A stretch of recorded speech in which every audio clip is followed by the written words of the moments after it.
joining us today in Memphis for the inaugural meeting of the EAC Disaster Preparedness and Recovery Working Group.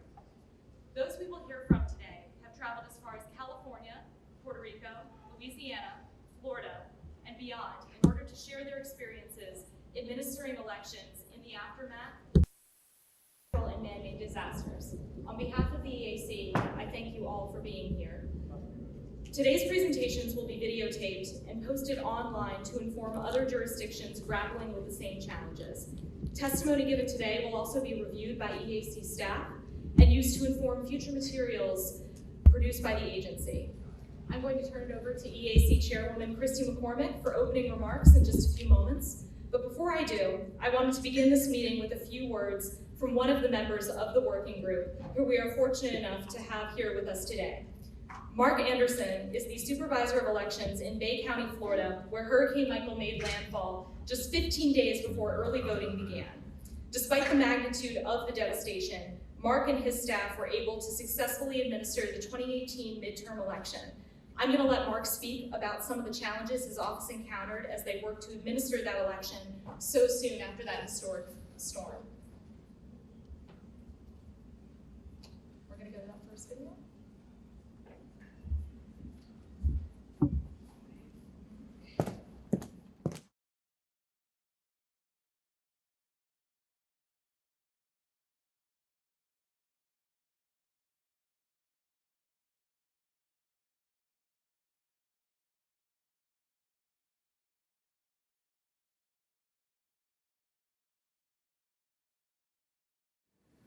Some of the challenges, just your staff alone. And then you look at your staff have parents and they have relatives, and all of those pieces are all entwined. And then when this hurricane, before the hurricane even hit, it said mandatory evacuation. So you've got all those dynamics that are going on before the hurricane even starts. You think you're prepared for the hurricane. The hurricane goes from a 0 to a category 4+ hurricane in 3 days. You experience things that you've never experienced before, and I really don't want to experience them again, but I can tell you we've learned a lot of things. You learn the most when it's the toughest. I know that's one of my peg lines that I got out of this devastation. That you realize how tough your staff really is, how much what they do means to them. That's probably the most important part of this. How important it is for our poll workers that are our precinct election officials, that without them, you simply cannot do an election. I mean, we had 600 on file to be able to use in the regular election cycle, and we go down to 151 is all that we could get to do the entire election cycle. So when you look at all the dynamics that have occurred, you look at all the devastation that has occurred, and you look at the success that this county just experienced to be able to pull this off and know that their vote did count, it did make a difference, contrary to what any negative media would have said regarding how a vote was cast or not cast. It all had security, fraud protection, and every other element that any other voter would have, with the exception of my voters didn't have homes, my voters didn't have food, my voters didn't have water, my voters didn't have, but they did have an election, and they showed up with over 53% voter turnout, which is 2% higher than when we didn't have hurricanes in prior. But again, it would probably been even higher if we were able to do additional pieces, get additional communication out.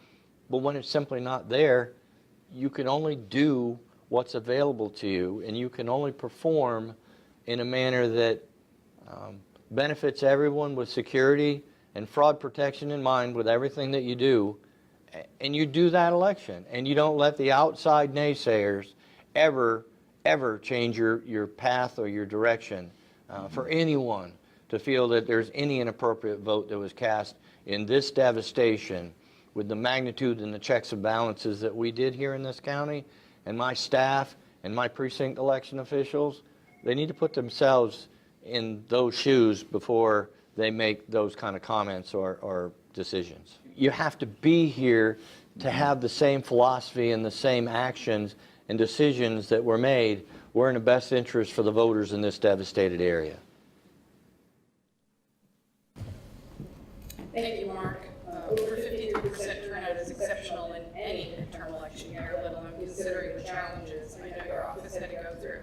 You made the point in the video that you have to be here and experience what we experienced to understand.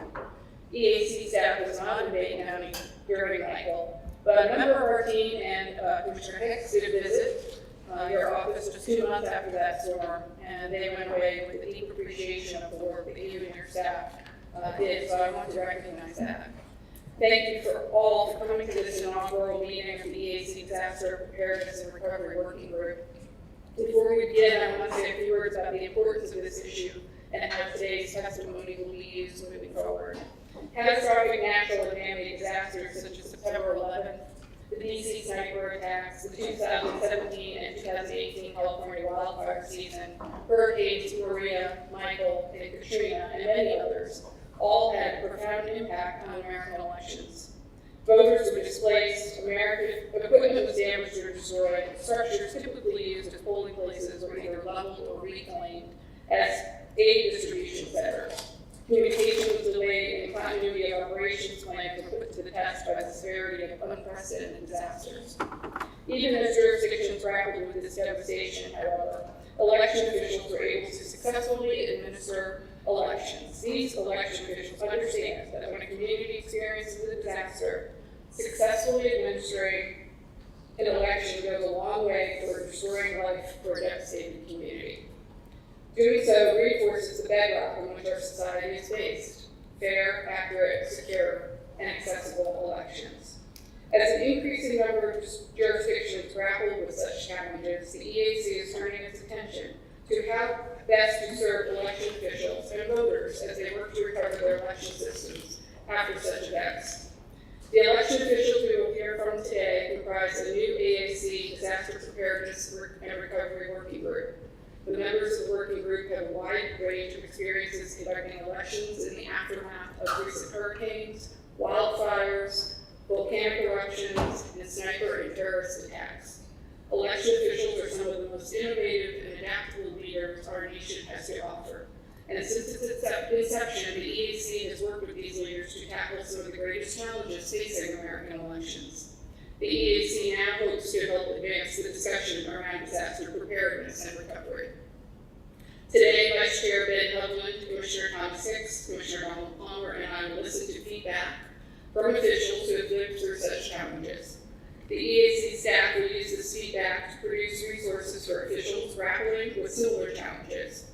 We as commissioners will also use this feedback to inform the EAC's outreach to federal agencies specializing in disaster recovery, with the hope of expediting recovery by opening lines of communications between National Disaster Relief Agency and election officials. I want to thank you all for being here today to discuss this important issue. With that, I'm going to hand it back over to Dade County, Florida Supervisor of Elections, Mark Anderson.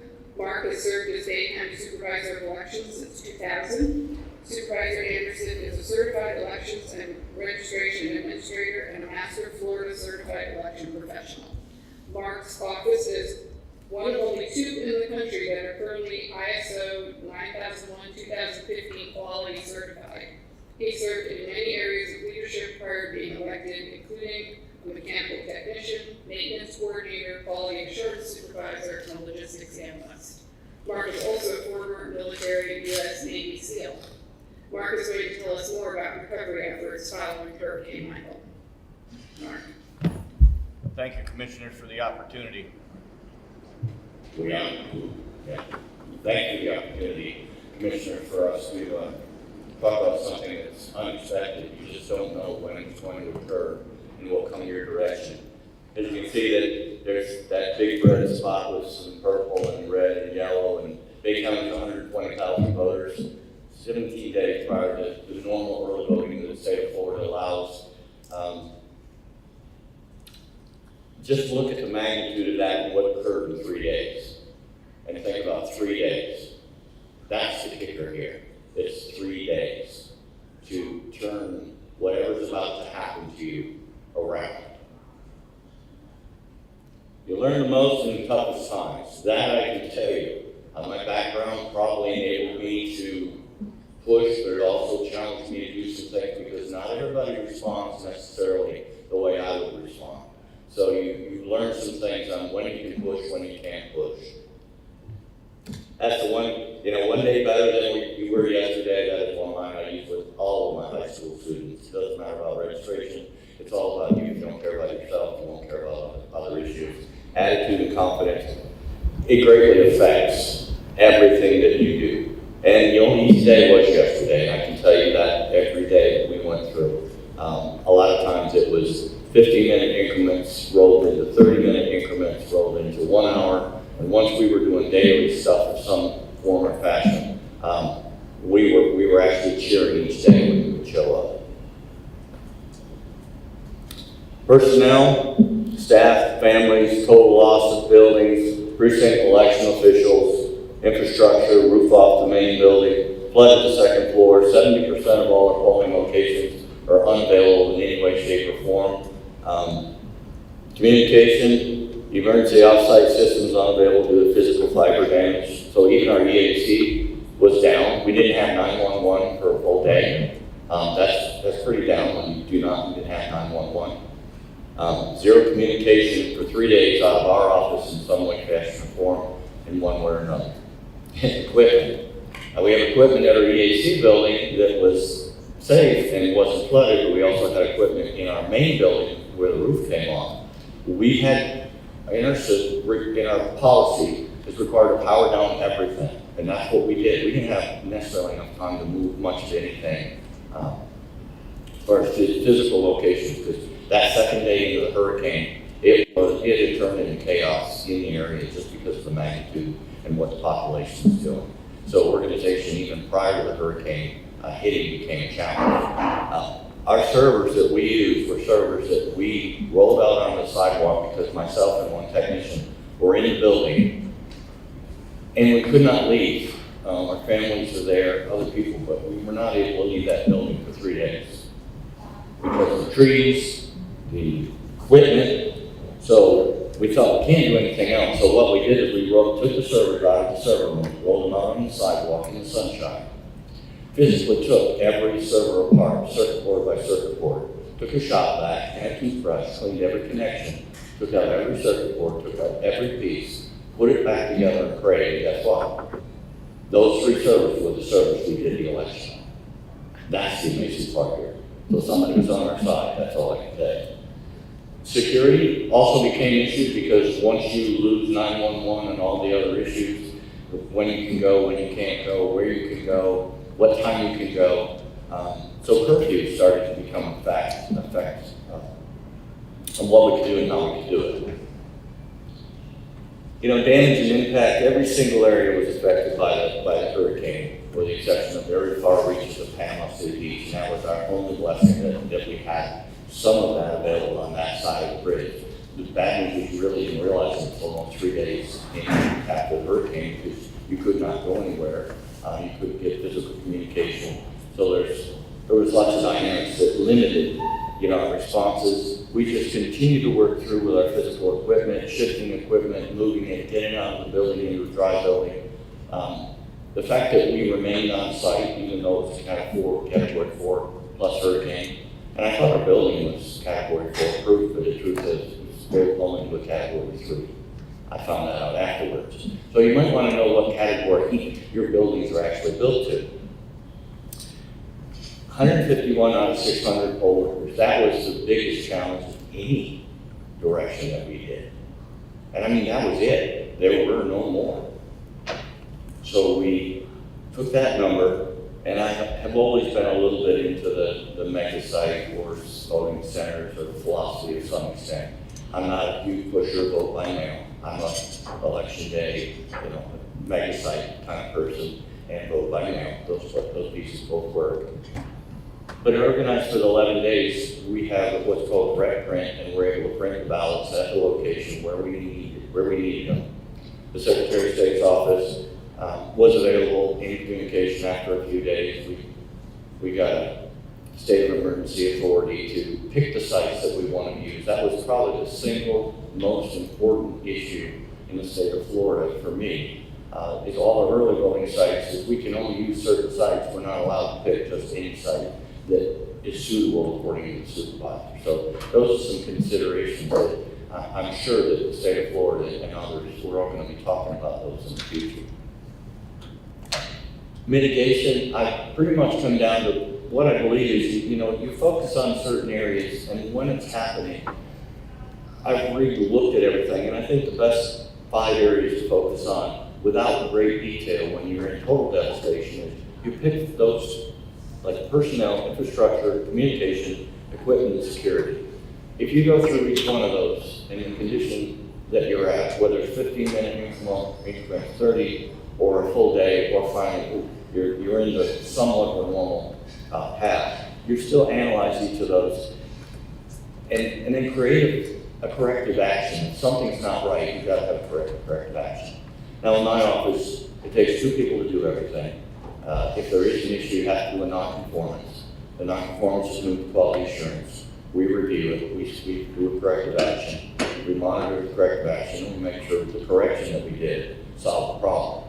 And that's a lot of what benefits that we have in this quality management system that I have, is you can have all the pieces there that you're watching everything, but you're going back to analyze what occurred immediately for what the issue was. Method of voting, for our precincts is not available, won't be available in the future. Displaced voters, number of available workers, those are all issues that are still going to continue in the state of Florida, right? Not state of Florida, but in May County. Because we've got buildings right now that are being torn down as we speak, because we now realize that they're not safe. Insurance companies are totaling them. So we're not gaining buildings, we're actually losing buildings. I can tell you, me personally, my house has not been touched as far as getting it taken care of or roof put back on. There's a lot of different things. There's just not enough contractors and physical workers in the area to correct the issue. State officials were awesome through the process. The single most important thing that my staff created was when the Secretary of State of the state of Florida actually visited my office, and then he came back and physically went out and helped us put voting booths up at our mega sites. My staff, through the roof when the staff was like, the Secretary of State actually came to our office. So when you're talking about motivation and what little things will motivate others, you're like, okay, we're used to handling things on our own, but all of a sudden we've got the support, we're gaining ground. Local media was awesome, the local support was awesome, PSAs we got free, and we had lots of PSAs, we had DOT signs, we had lots of different things that were all brought into that very, very short period of time. What I will say, it's not FEMA's role to support elections. It really is not. A generator would come in, and if someone needed it for life support, such as our hospital, we get a generator and go to the hospital. It seemed like every time a generator came in, it had to help the hospital because the hospital was failing greatly. We were moving patients out, the receiving centers. So as you can see, a Category 5 hurricane, there's a lot of issues you just can't make right. And that's not FEMA's role to deal with the election side of the issue. And I never expected FEMA to assist us. So we went with that scenario. There were commercial vendors that stepped forward, believe it or not, and really aided us through the community in making it happen. That was huge in making it a success. One of the things that we acquired after the hurricane, and we weren't necessarily aware it was there, but is this mobile communication system. It has 2 phones, it has a power system, it has a cradle. I can do multiple vendors, such as Verizon goes down, I can have AT&T already in it. I can have up to 4 providers available for cell phone activity or any other issue. I can use it in the office, I can drive all the sites. In our case, if we were in the devastation we were before, we would have taken this case, we would have driven out to the beach side where we could get some communication out, call the state, told them what's going on. We couldn't call the state for 3 days. That was one of the disabilities that we had because you just physically couldn't move in the county and do different things. So this is another piece that if we were displaced or removed from our office, that this is our main communication because we were counting on the EAC, and when the EAC's radio systems and everything else also went down, there was no communication. So this is another opportunity that I see that is a benefit. Having been in the military and back, in the past, things like this is everywhere in the military. And I know that we should really start thinking that way in elections. Me personally, because if you can, it's got to be mobile. If emergency pieces have got to be mobile, that's critical. And we're talking amongst ourselves in the state of Florida. I know that Escambia and Leon County are two counties, and Madison County, also the third county, that helped me in the pieces. I brought generators, brought in power cords to some extent. But I was pretty power cord heavy. The way I run my office, I have a lot of power cords, so it was beneficial. But others in the other 7 counties in that devastation area that were affected by it didn't necessarily have it. So I was sharing some of my power cords with some of them. But I would say, share between counties, but get some kind of limited stock of something in each county and know where that inventory is stored. Such as, I wouldn't want to store all the power cords that I need for every emergency, but I'd want to have some stock. But if it really got as devastated as I had it, I'd want to know that I have 4 or 5 other counties I could pull 10 cords from and get that done. And I know we're discussing that in Florida right now, to how to do things better. Portable lights themselves, they were very, very difficult to acquire. Every time a new light would show up, you'd have to go shine somewhere else for different pieces. And again, you gotta understand, when someone's life and they haven't got food and they haven't got shelter, there's your priorities first, and before you can get the other pieces going. Short-term staffing, that's something we should also consider, that if one county is being devastated to the extent that we could borrow one person and know that they're available to be used for that short period.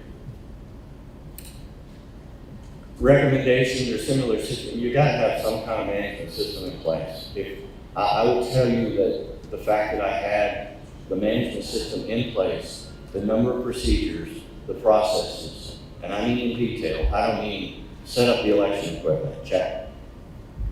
It cannot be just a checkbox, because you're bringing people in that are not veterans and you want them to assist you. You haven't got a great deal of time to train them, but if you can read out through a procedure, you can get them close enough to get them ready to go, and they'll actually help you, which we did with some of our temporary staff in our interior office, because some people just didn't have homes in my office, and I'd give them a few days. But once the days were there, I got an employee that's been there for 35 years. She was gone for 2 days. Her house was totally gone. She was living with her sister. After that, she did not miss a single day or minute. So it's a dedication of staff, and I know they exist throughout this country. They're everywhere. People that care and really want to make sure that you get that opportunity to cast a vote. Don't sole source anything. Not ever. Anything. Not one single item. Don't sole source. And given the experience with the vote by mail, I'm not opposed to vote by mail, but I can say if that were a single source issue in Bay County, and that would have been the only method that we were voting, I'd have to come up with some more creative issues to be successful. I'm not saying that I would ever fail at something, but I would say I don't necessarily run the post office. Even their buildings were devastated, and in the beginning they started to do better than towards the end, because and when I say end, the first day to the 8th day. On the 8th day, they started to realize, we shouldn't have people in this unsafe building, we shouldn't be doing this, we shouldn't be doing this, and it actually affected the mail deeper into the process. So it's one of the areas that we didn't expect. So we started to work with them in a little different area between traveling from Panama City to Pensacola, where our mail goes from Panama City to Pensacola back to Panama City. That's how we receive our mail, believe it or not. After the hurricane, a little more detail, I created election day away. I wanted to create an election day away system or a process that says, look, 5 areas that you need to address in each and every piece. And I've got it at 90 days, 60 days, 30 days, 14 days, and 1 day. And you'll start wherever it is in that process. But once you have that devastation or condition, you'll go in and say what your non-conformances or what your conditions are. And then you'll write your corrective actions and you'll go back through it. Because I wanted to have a better way the next emergency that I get into, I want to have a more uniform way to analyze what I'm getting and how I cured it and that. And I have that now, but it's just not in that uniform path. So this is just kind of a solution that staff and us we all put our heads together and said, you know, how can we have a uniform way? Because you can plan for emergency, but you better plan for the emergency process to fail also. So you gotta have, I used to call it in SEAL teams, a meeting escape and evade path. You gotta get out of the way of whatever's not working correct and get back on the right path. So without uniformity, incorrection. So if you're correcting it, but everybody's not uniformly doing it because you didn't put it out in a uniform fashion, then you're just causing more chaos and you're causing a greater issue. So it's difficult to measure, and or you need it for improvement for later on. Document, analyze, improve, write procedures for repeatability. Repeatability. I know after this hurricane and some things, I got some repeatability. I know where hopefully we don't get in, we're not too far away from hurricane season, if you really want to look at things, or we're not too far away from the next big election. So, you know, recovery is just one clear need and a procedure away in my office. That's how we deal with it. And thank you for the opportunity to do the presentation to you today. Thank you. Thank you, Mark, and thank you for your service to Fayette County Suburbs, especially after Hurricane Michael. I know that you had a tough job.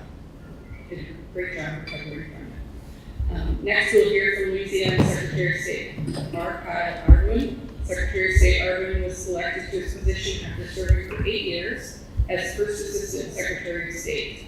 Previously, Secretary Ardwin worked for Louisiana House of Representatives and accepted a gubernatorial appointment to the Capital Area Human Services District, as well as the Healthcare Reform Commission. Today, Secretary Ardwin will present on Louisiana's efforts to recover its election systems following Hurricane Katrina. Secretary Ardwin. Thank you, Madam Chairwoman, and Mr. Vice Chair, members of the Commission. Thank you for this opportunity to be here with you. These are not necessarily the most uplifting of events to talk about, but the human capacity to recover after is truly remarkable. Sitting here next to Mark and listening to his presentation brings back a whole lot of bad memories for us in Louisiana. Because shortly after Hurricane Katrina hit, we also had Hurricane Rita. So two large sections of our state were devastated, and where almost 70% of our population actually resides in the southern part of our state. This was Hurricane Katrina post. It was the biggest election emergency we've ever seen. After it hit August 29th, 2005, the city of New Orleans and all surrounding parishes were monumentally devastated. Our staff hit the ground running when our office reopened on September 2nd. The hurricane hit on August 29th, and our staff began the process of rebuilding our elections in the affected area on September 2nd. Almost 8 months later, we conducted the election for Orleans Parish for mayor and other local races. This just didn't hold an election. What it did was it gave an entire city and surrounding area, the people, hope for the future. Elections after Katrina became the benchmark on how we now handle emergencies. The challenges that we faced in the aftermath, access was a huge issue in the affected parishes. Health issues in terms of standing water and mold had to be tested before we could enter any facilities. We could get in, equipment assessment yielded damage and destroyed machines. Computer and voting equipment in Orleans, Plaquemines, and St. Bernard parishes were completely devastated. Aside from equipment, there were damaged offices. Our precincts were gone. Warehouses were completely devastated where we housed our voting machines. In fact, the one warehouse, the machines were actually stuck in the roof because there was such a huge amount of mud that had been pushed into the building. It moved all the machines up and through the roof.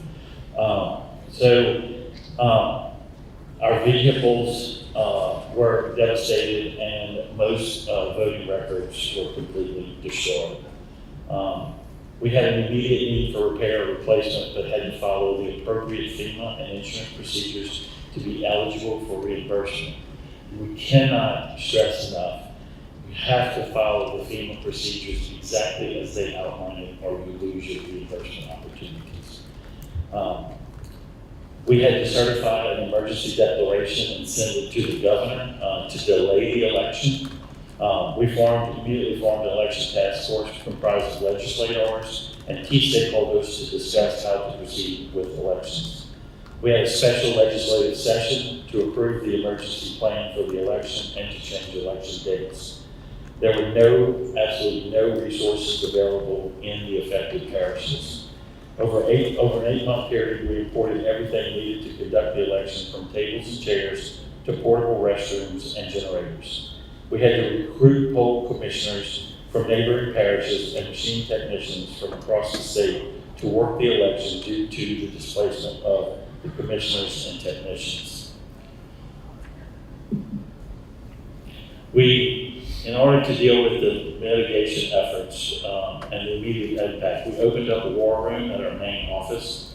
We had an all hands on deck situation. All employees, whether they were in our commercial division, our archives division, our museum division, or any other division in our offices, it was an all hands on deck process. Voting machine manufacturers were called in and brought in to assess and certify our machines. Orleans alone had 894 machines, and the diagnostic testing took 1 hour per machine. We ordered parts for damaged machines that could be refurbished. We had to set out locating election officials, staff, and voters, and in Louisiana we utilized the clerk's court and the registrar of voters offices to assist us in perfecting elections, and we had to assist in locating those officials, their staff, in order to perfect the election as best we could. For a small amount of time, as Mark said, self-service was completely out. It was difficult to reach anyone who had evacuated. Most of you know New Orleans itself and surrounding parishes were completely evacuated. Those that did not evacuate were housed, and I think you can recall the images on TV where people were on their roofs just trying to survive. It took a huge monumental effort. 14 state digital and print media campaign ensued in order to locate and to get messages out to voters who had been evacuated, not only out of New Orleans, but into neighboring states as far as the Northeast. The late Secretary of State Al Ader and staff went on a 3-state voting rights tour to the heaviest populated states for town hall meetings and media interviews. We had 2 direct mail pieces that included voter information, an application to vote by mail, and a special affidavit that authorized the displaced voter to receive special deadlines and voting privileges. We updated the website with our information for displaced voters, and we were very appreciative through the efforts of the National Association of Secretaries of State, other secretaries of state in other states doing PSAs and sending out press releases in order to inform our voters. Next, we set up an election hotline, which staff answered more than 27,000 calls. We had, for those family members who were able to return temporarily, we had signs set up all across the city and utilized an 800 number, and family members called and reported where their loved ones were and how we might be able to contact them and get them voting information. That was quite successful. In order to mitigate the immediate impact and long-term effects, we were on the ground. We secured a large hotel as headquarters inside the city. We had anywhere from custodian staff all the way up to the secretary himself, all working in this hotel in order to get the election going as quickly as possible. We utilized meeting rooms and ballrooms to operate our daily activities of the Secretary of State's office for local officials as well, including counting and tabulating all early votes and absentee ballots. As self-service improved, we still had difficulty. As you can imagine, the entire network had been disrupted. And when folks moved out of the city and the more influx of individuals in other parts of the state, It took a toll on the communication system itself, and it was very hard to communicate. I'll just go back to those days personally. I was not in the Secretary's office at that time, but just to give you a sense of how things were, in Baton Rouge, which is an hour and 10 minutes from New Orleans, where we had a tremendous number of evacuees, families staying with families and friends staying with friends, you could not get a loaf of bread, a gallon of milk, or just the basic needs, even in the grocery stores. They could not keep up with the demand, much less any other demands on the system. We had to utilize communications efforts with our state police and others, which was a phenomenal part of their ability to support us in this process. So, in the city, as I said earlier, there was no signage. We put out more than 2,000 signs. 600 of those were polling location relocation signs with toll-free numbers for those who call for directions to the polling locations. We also utilized the mega polling locations, set them up for any of the polling locations that were uninhabitable or completely destroyed. On election day, there were 76 polling locations, of which 28 were mega polling locations. Staff located many of these locations by going door to door to find functional facilities according to the law. At the 28 mega sites, our office provided 87 greeters to assist voters to find their particular precinct. Today, several mega sites are still in use in Orleans Parish. There's been a population decrease over the past 10 years, and the original number of precincts prior to Katrina was 442, and today the number stands at 351. So who are our partners? We work with Red Cross, Entergy, AT&T, Verizon, the Office of Emergency Preparedness, State Police, National Guard, the Attorney General's Office, the United States Postal Service, the Department of Transportation and Development, and FEMA, among others. State police and local law enforcement provided for ballot and staff transport to and from polling locations. We also utilize National Guard and the Attorney General's Investigation Unit for transportation needs. We coordinated efforts with the United States Postal Service to use the main post office box for absentee ballots due to sporadic mail in Orleans Parish. Office of Emergency Preparedness, State Police, and the National Guard helped to deliver basic necessities such as water, food, etc., while working on rebuilding the election process in the area. Having the correct credentials to get in and out of the devastated areas is absolutely imperative. But when local election officials could not re-enter, our state employees were able to enter these devastated areas because we were able to get the proper credentials.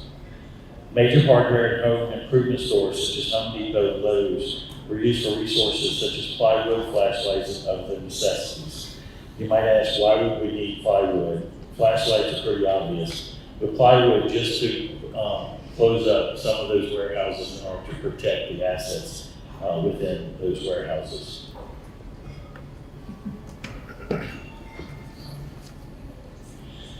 Gasoline companies who could send trucks with gas from neighboring states were imperative. I recall my own personal need to obtain gas for our generators, driving as much as 2 and 3 hours just to find that there was no fuel available. It was an immense need, and as you can tell, it was a phenomenal, monumental feat in order to just get the basic needs in order to conduct the elections. We believe Red Cross is a good partner for medical assistance and staff getting proper immunizations. When you enter into areas where the National Guard are utilizing hazmat suits and our employees are in blue jeans and boots with no protective gear, that's a serious issue. You're exposing your employees, regardless of their commitment, you are exposing them to unnecessary health issues. Make sure you are close coordination with FEMA for the correct gear for dealing with the mold and petroleum spills. Companies who were providing tents and industrial-sized generators and large signs were critical to our efforts. The phone companies such as AT&T and Verizon were critical in getting lines set up to take calls from displaced voters. For traffic issues on Election Day, we coordinated with the Department of Transportation and Development. And for utility issues, we worked very closely with our electric company, Entergy, and they stayed on call. And to this day, all of these partners are on standby for any possible issues that we have in terms of any devastating natural disasters. Our post-disaster advice is that we suggest that any state have provided information to the National Association of Secretary of State's Task Force on Emergency Preparedness for Elections, that we advise eastern states in the wake of Superstorm Sandy leading up to 2016 presidential election. Be ready to put your own plan to work. Use most of our recently historic flooding. Most recently, we were able to use all of our knowledge and all of our experience in the recent 2016 floods that impacted various parts of the state of Louisiana. The two most important pieces of advice we have is to secure your equipment, moving it if necessary, and make contact with staff, and have emergency texting processes in place, which we currently have, and it's working beautifully. I will tell you that just in the recent flooding issues, we were able to quickly obtain new early voting sites because of our experience. And in Livingston Parish, not only did we obtain a better facility, we actually increased voter turnout in that election, even though people were still displaced from their homes. As long as you have power and equipment or paper ballots, you can hold an election. And we suggest that you maintain relationships with those who have helped before or could be of assistance in the future. Think about food, water, and restroom facilities when setting up your mega sites. Encourage states anticipating bad weather to push early voting. If possible, telling voters to vote early before evacuation, and work closely with your governor, state legislators, and local election officials because they can be the lifeline to the funding issues and other major issues that are important. I thank you for this time and the ability to present to you all about our situations. Thank you. Thank you, Secretary. I know the impact of that historic storm in Louisiana's election was profound, and profound on the entire nation, actually. Thank you for providing those details and the challenges that your state confronted. So I think, are we going to, yes? So, yes, next we will hear from Margaret Jurgensen, Election Director of Montgomery County. Margaret began as Election Director on August 11, 2001, 1 month before September 11th, and says it's been a wild ride ever since. Margaret could not be with us in person today because of a health issue, but she asked to be able to present over the phone.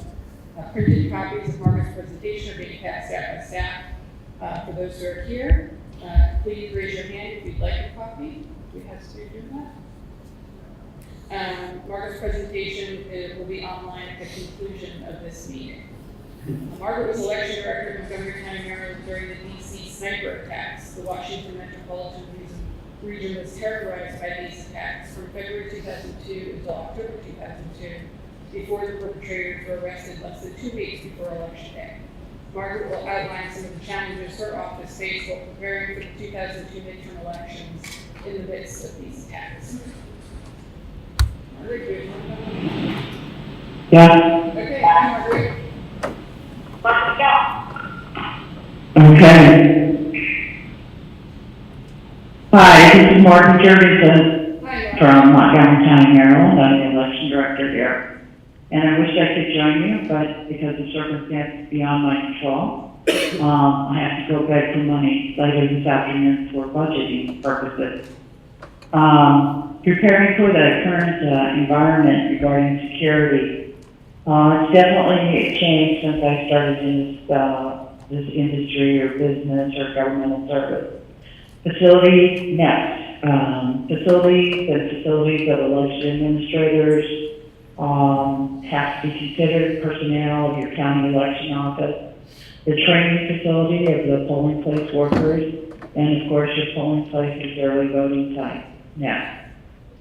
Interested stakeholders today. Definitely a broader expansion and it's ever growing. These stakeholders include local government that funds your department, elected officials, federal, state, local, lawyers, candidates, political parties, more lawyers, U.S. Election Commission, academics, the Department of Homeland Security on the federal level, news media, election workers, public interest groups, voters. And the question is, who is creating greatest threat to security? There is a constant tug of war with regards to transparency versus security. And of course, in this environment of competing interests and budgetary constraints, for many of us who are funded by local government, you know, what are the priorities? Who can help your agency? And when can it be accomplished? Next. Security at the election office. What is known and what can you get for little or no cost? I like to consider, and you know, this may be a little simplified, but we're the real MacGyvers in county government because we are trying very much to perform our duty with a limited budget, and no one is really aware of our budgetary needs probably until 2 days before the election. Security at the election office. Is the facility secure? What is the plan if there's fire, flood, earthquake, tornado, bomb, scare? Where would your office go if the process had to move? The security systems and passwords and key management. You need a plan. Do you need a formal agreement? What can your county do to help that plan? Grant monies can be made available sometimes. Security background checks on temporary staff and fingerprints and all staff. I think in today's environment is a must-have, and we've spent a lot of time convincing our county that that has to happen. Next. I arrived on the scene in August of 2001, and 1 month later we had 9/11, and then we had the Beltway sniper in 2002. So my knowledge of Maryland, let alone Montgomery County, was definitely limited. Beltway sniper was, for the area, was quite a devastating emotional event. October 2nd, the sniper shot and killed a person 3 miles from our court office. October 3rd, the sniper shot and killed another person 2.6 miles. And this had, from our office, and this had a serious impact on the business of preparing elections. Several shootings on the day, all were within 3 miles. Schools were locked down. Police were flying up and down the street. It was quite frightening. Later, several days or weeks, I don't know exactly, but another individual died in our office. Staff began to cover up the windows with brown paper, and I'm going to tell you that was happening all over the place. Election judges were reluctant to attend training at our site, and it's partly because they were afraid of what could possibly happen. Shots were being taken at gas stations. The debate, our board of election members were debating whether or not to allow voters to stand in line inside the polling room as opposed to outside, and that became a huge blow for this year. We had a new voting system that was being deployed. It was the touchscreen. So we had many elements that were new. And then, of course, with the Beltway sniper, we also have issues related to something happening new every day. Equipment was being delivered. The reports were there was being delivered in a white van, and it was causing huge transportation narrows. So, of course, I reached out to the police, but as an agency, we're just too low on their priority. I went to the county executive who attached a liaison to us, and we also had a liaison to the school system. And then we began to make the time commitment to begin to figure out how we were going to manage this situation. And then, on top of everything, coming from Nebraska, I get a call from the commander of the Maryland State Patrol, I'm sorry, Maryland, yes, and requesting photographs of all the polling places that have trees surrounding the polling places. And so began my crash course in physical security. I will tell you that there are more trees in Maryland than there are in Nebraska. And so we worked with and reached out to the fire department, who were very, very helpful, as well as the school system. No one had really had this type of request ever made. We had architectural drawings, we had pictures of the front of the school, but an actual picture of locations comparable back in 2002 were not really very easily had. But we worked with the fire department, and they were very, very helpful. Next. Operationally, the impact, there's significant staff morale issues, but it did help that there were two schools at the end of our parkway, so we had probably a higher drive-by of the police than most. Election judge training, we worked with them to move classes into interior parts of the county. Office building, auditoriums, safety discussions of allowing the voters into the room instead of waiting outside. There was a little sort of pushback. This was a political discussion that staff just walked away from and was going to let the politicians hammer that out. New voter system deployment was rough in the primary, but we had more people coming in the night before. So we had a lot of training issues that had to be resolved. But fortunately, the sniper was tough, and many of these issues were resolved for that moment. But it began a further discussion. Now, physical security of the office after that. Sign the sheet for both levels, all visitors, photograph all polling places inside and out. We built on our polling place information from that time forward. We talked public safety and said, what is it that you need if we have some sort of horrible event? Cameras inside and out of the office in our warehouse, and but key to police and local security. None of this was in place when I came on board. And today we have cameras in schools and county facilities. And so we continue to work and improve that type of information. Additionally, next, we've increased spending on security, and that will be part of our future. Cameras in and out of the office and warehouse are always looking to balance what is necessary, where are our weak points. Believe me, I love coming here at midnight to meet with the fire department because an alarm came off, but goes off. But fact of the matter is that's what they're there for. Really also critical that we learned is that you need to make sure that your video or digital security has enough memory so that you have not less than a week's worth of video that you can review. Police, obviously we work very closely with public safety to make sure that, of course, they're here on election day I have 7 officers that are assigned during early voting, depending on the location of the county, and we coordinate, whatever might be happening, everything from traffic issues to, bad behavior on the part of candidates.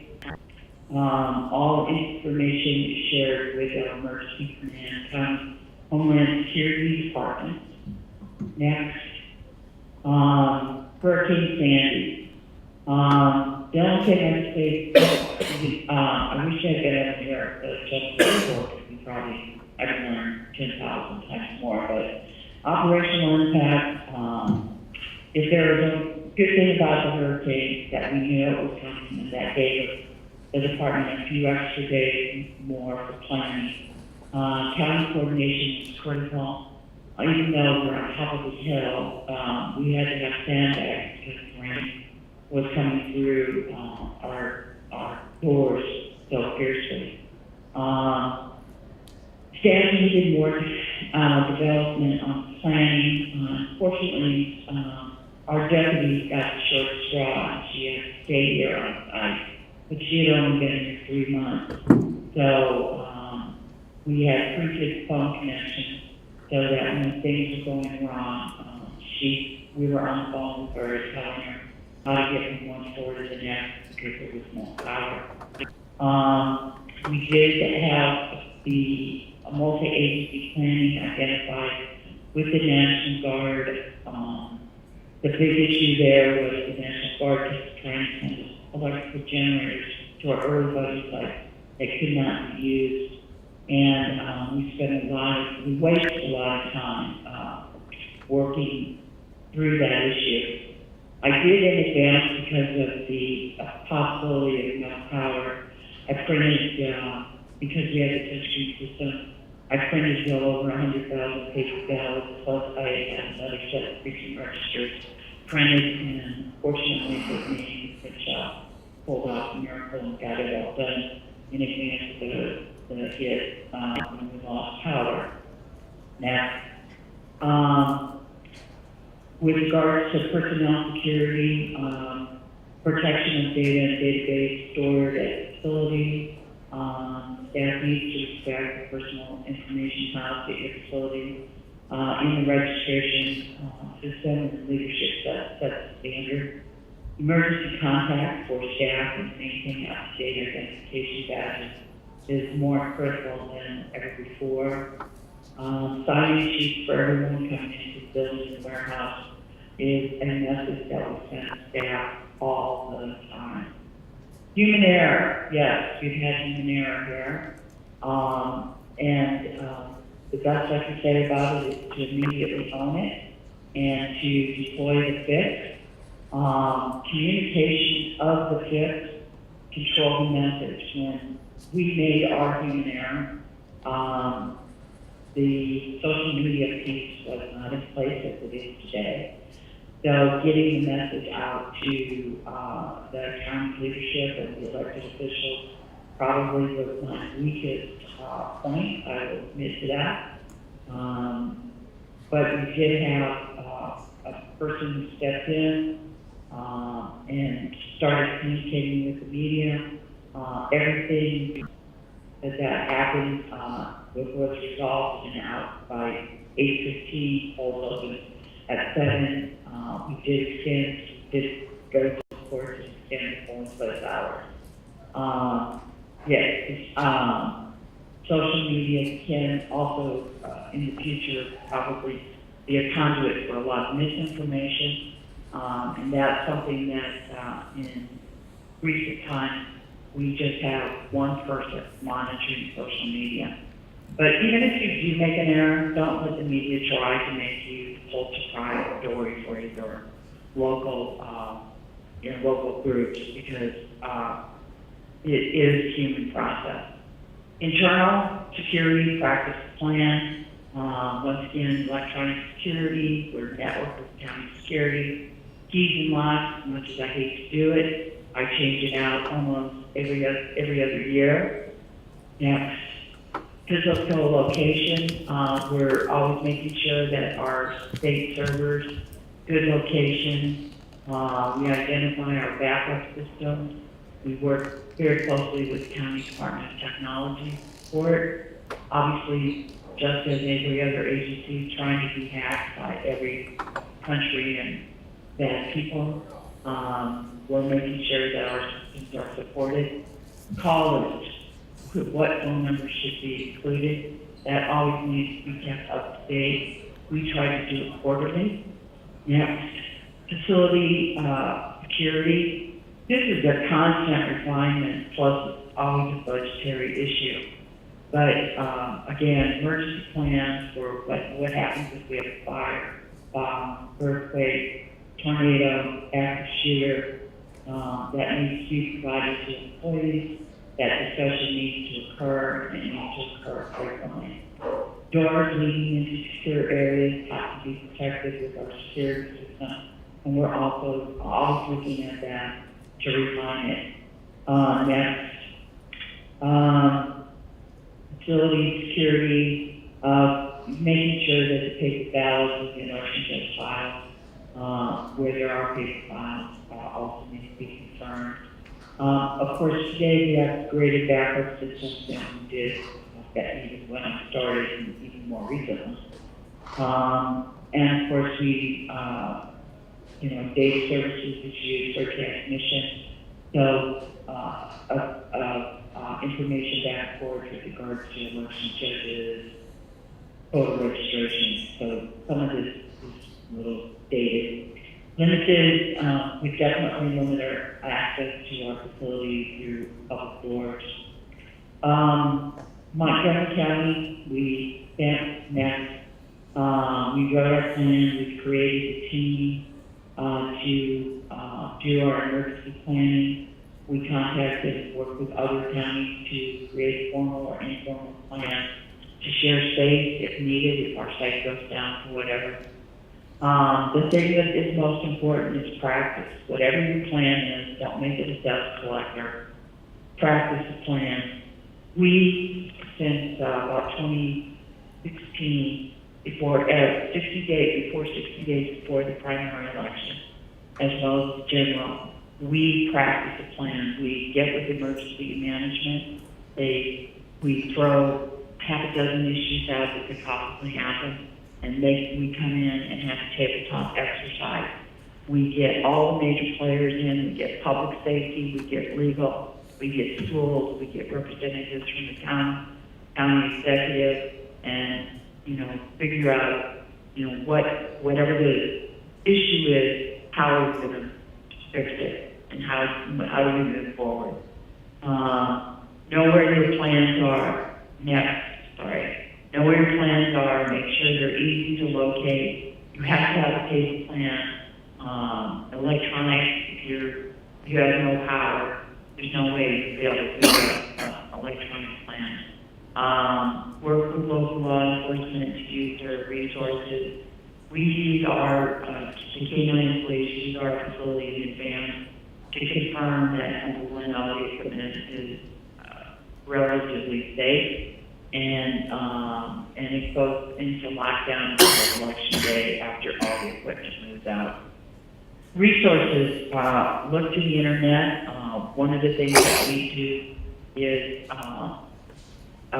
we use and included in our election judge training the Run, Hide, Fight, Surviving Active Shooter event.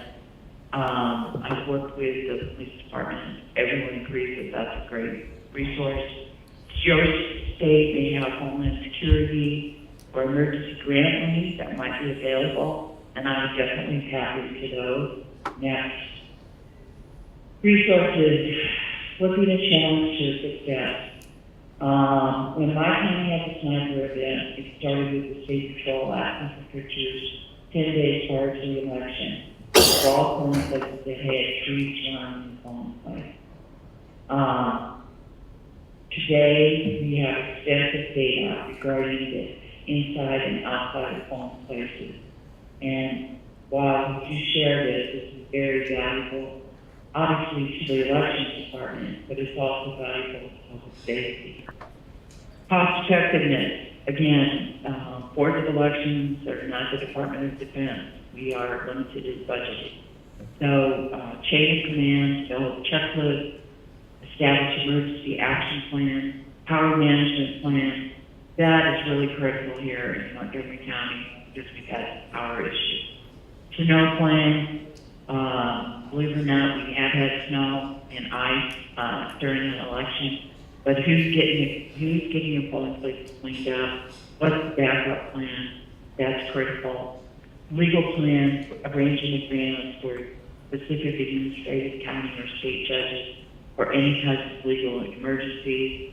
I work with our court attorney. We know exactly who our legal judges for every election.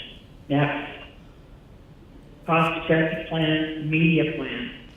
This is something that I think can sometimes be a director's Achilles heel, but it's really important to, as part of your emergency plan, make sure that your communication person and now social media person have a media plan on how you're going to push out whatever message you need to push out. And that should also be worked through, maybe not necessarily as part of your emergency plan, but just a separate discussion. It's critical that the police and fire people are always involved in any of these plans to make sure that they have all the mapping of all the voting sites and backup sites with photos, because they're going to be a person on the scene. They're going to be individuals that are publicly trying to help you out. Mitigate your risks by making sure that you have alternate polling places, and those are identified in the places. Photographs are there. Standby emergency equipment we have scattered around the county and we work with other departments as to who's going to be assigned to our department the day before the election and the day after the election. Next, we designate one person to assemble emergency phones and copies. We beg, borrow, and cry for communication devices for election day. Next, employees' responsibility.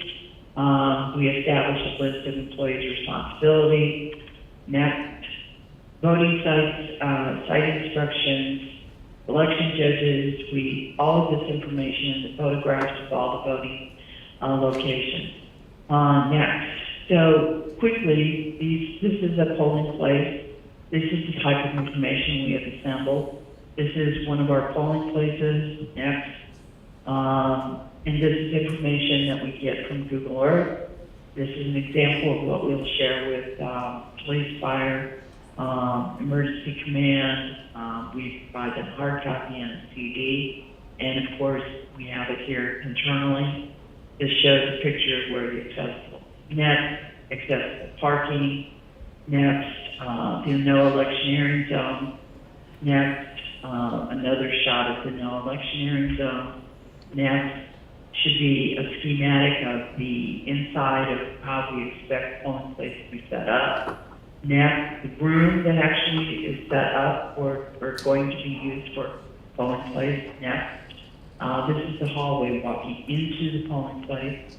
Next is an emergency map we have designated for where the chief judge should assemble his poll workers for fire and or a bomb threat. Next is just another shot of a picture of where the rally points would be. Again, working with the fire department. And again, this is a changing dynamic that you should work with your fire department and public safety folks with. Next, polling places and early voting sites. We use similar survey techniques. One of the newest problems we're having though with this is that people are abandoning the old landlines. We have cell phones, VoIP. One of the things that we're learning is you need to test communication so that you have viable communication into the polling place. Next, polling place, early voting. Again, we make sure that our chief judges have cell phones on site. We explain the emergency procedures, precinct support on election day. We make sure we have a copy of driver's license of anyone who's responsible for bringing any materials back to us. And this is very, very helpful, especially if you have a stray poll worker that decides he wants to go home instead of bringing your materials back, which we have that happen. Next, voting equipment, just, like everybody else, the units are never connected to the internet. All of this best practices in terms of, the equipment stored securely, numbered seals, cross-checks, hash marks. Always try, the teams try to belong to 2 different political parties. The voting equipment and best practices are used in Maryland. Logic and accuracy testing, hash marks, flash drives are sequenced, tamper tape, wires, units never connected to the internet. Voting units, ballot marking devices is what we use, as well as the DS200. Any documents are always brought back as a bipartisan team. Next, use of tamper tape seals and wiring plastics are all color-coded. We color-code early voting separate from election day. We have integrity logs. 100% verification is performed the night before the election. Units, of course, are never connected to the internet.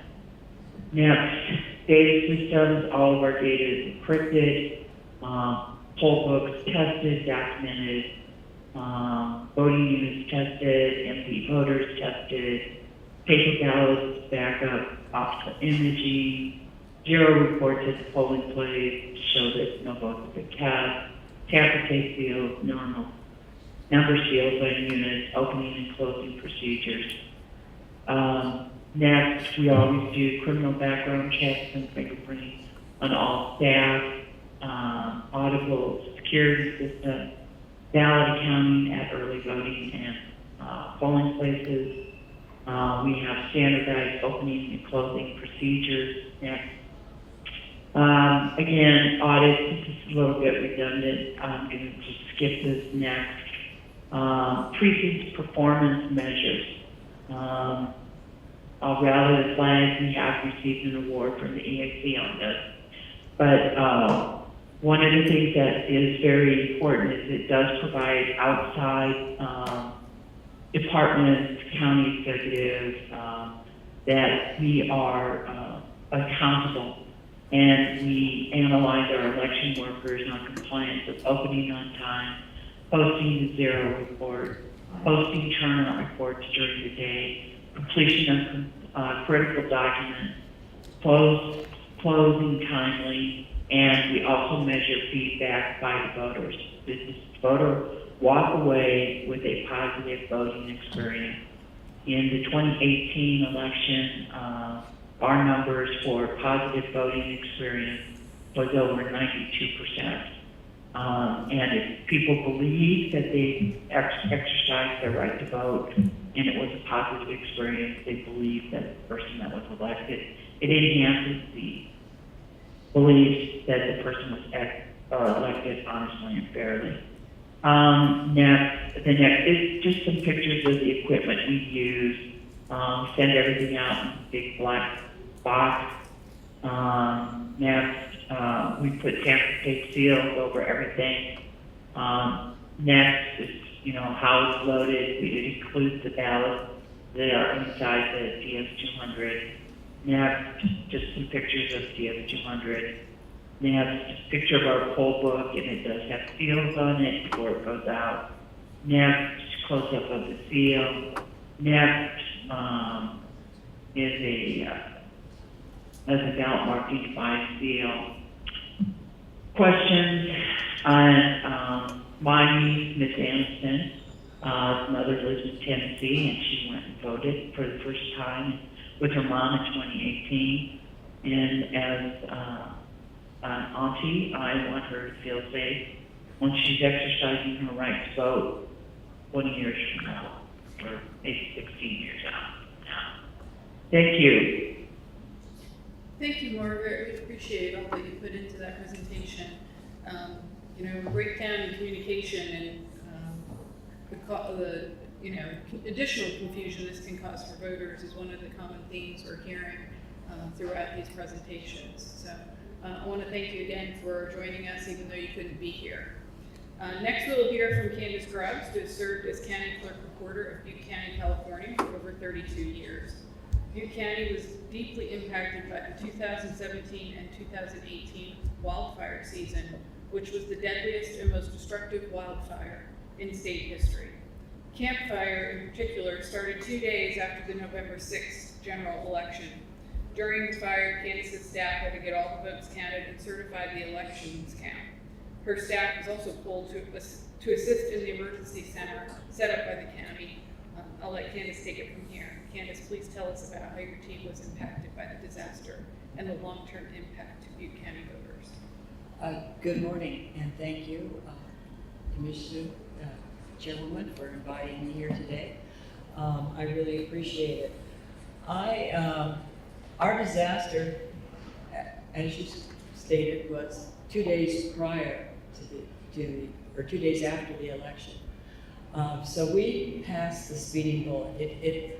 But what happened, and I have 3 short little videos, because we had, in this time, it started at 6:15 in the morning, and most people were in bed. The fire ignited in a remote area of Butte County, and so let me just do this and then I'll go on. That's what it looked like from another town, Chico. Butte County is in Northern California. We only have 125,000 registered voters, or we did have, and we're only have 5 incorporated cities, only 3 of them in Paradise that were of any size, and Paradise was the big, one of the largest, and then Chico. So there is pictures of the fire. It just came through so fast. It was a total devastation. There was not much at all left in the whole entire area. The rural area, before it got to Paradise, was also devastated, and it had been burned 2 years prior. So it rapidly moved from ridge to ridge, the fire burning through communities at Concow, Paradise, Magalia, Butte Creek Canyon in less than 12 hours. It was 153,000 acres that burned. Destroyed 18,793 structures, 13,696 were homes, were single-family homes, 276 multi-family residents, 528 commercial buildings. A lot of this is the next video, and these happen to be nurses that were, our hospital up there was on the ridge, and as the fire came up the canyon, they managed to evacuate the hospital, and this is very hard to see, but these are human beings running as the fire is all around them. One of the sheriffs turned on his camera, body cam, so that, because he figured he was not going to make it out, and he wanted to record it. A little bit further down, you will see that they did look at the fire, but it's just going right under their feet. This was horrendous. We had 85 people die. Some died in their homes, some died outside of their homes, and some died in cars. And I hate to say this, but cremated beyond recognition. The sheriff and his teams got in, forensic teams that did a terrific job to try to identify people after the fact. Finally, you see they stopped. A vehicle is coming, and I think this is a cat. I think it's a tractor.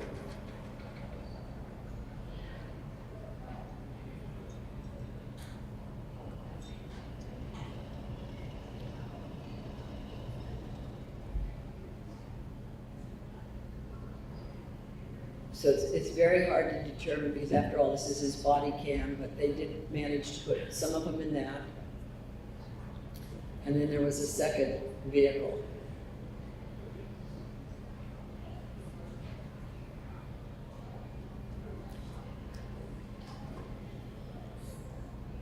Cars stalled on the road so that people behind them couldn't get by. This was a total disaster. It was a beautiful community with a lot of pines and narrow roads. And while this isn't under my jurisdiction, the town of Paradise, as well as all of the first responders, I'm sure are, the cleanup is going on now, but they have been working long and hard to put together plans so something like this does not happen again. And this is the before and after. Look at all of those cars. Many of them burned right in place. There's before, after, just nothing. These are just a few of the pictures that I managed to glean. Beautiful homes, beautiful area. As you can see, a lot of pines. The fire whipped from treetop to treetop. The winds were horrendous. One of the former sheriffs lived right on the canyon, and he said he opened up his back door and his back deck was on fire. Grabbed his wife and out they went. This is the devastation that happened. And the sad part about it is how many people were living alone and didn't have a way to get out. And cars caught on fire as the people were driving. The tires just melted.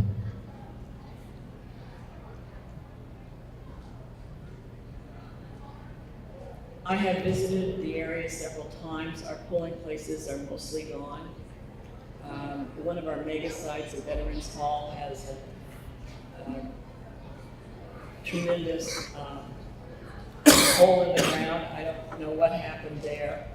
I don't know if they had an old redwood septic tank or what, but the county is going to have to get that filled in before we can use it again.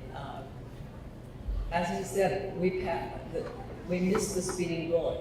This was fire came 2 days after the election. So as most people in our county vote by mail, the ballots were in the mail stream, or we had already picked them up. As is a habit with people that vote by mail in our county now, they wait till the last week or the last election day actually and take them to the polls and drop them off. They don't trust going through the postal system.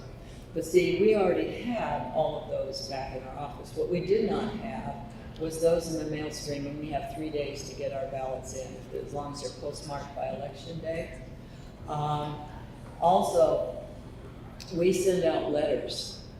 If a vote by mail ballot is returned to us and the envelope is not signed, or the signature we can't confirm with what we have in our file, we send them out a letter. And so we have a certain period of time, and the legislature is changing that time now to 2 days before we certify the election. But we had a certain period of time for those letters to get back to us. There were a few letters that came in after our certification because they just didn't get through the mail stream. But they were just a few. They were not enough to hinder the election. By the end of the day, the campfire threatened the southern part of Chico and the northern part or the eastern part of Oroville, and that's where my office is in Oroville. We have a brand new building, and around it is a parking lot. Although my staff was a little nervous, and a couple of them had to run to Paradise on the day of the fire to get their family out. I knew the fire was not going to reach us. So 46,000 people had to be evacuated from their homes. It was ultimately contained November 25th. And as I said, it consumed 153,000 acres and destroyed all those homes, and 85 people died. To date, the Camp Fire is the deadliest and the most destructive fire in the history of the state of California, the 6th deadliest wildfire in the history of the United States, and the world's costliest natural disaster in 2018. I can't tell you enough, just the impact on people. Because we were trying to certify the election, we got the election certified right before Thanksgiving, the day before Thanksgiving. And the disaster recovery centers opened up in Chicago, and I'm also the county reporter. So what staff was not doing election cleanup was working in Chico, because we gave out free birth certificates, free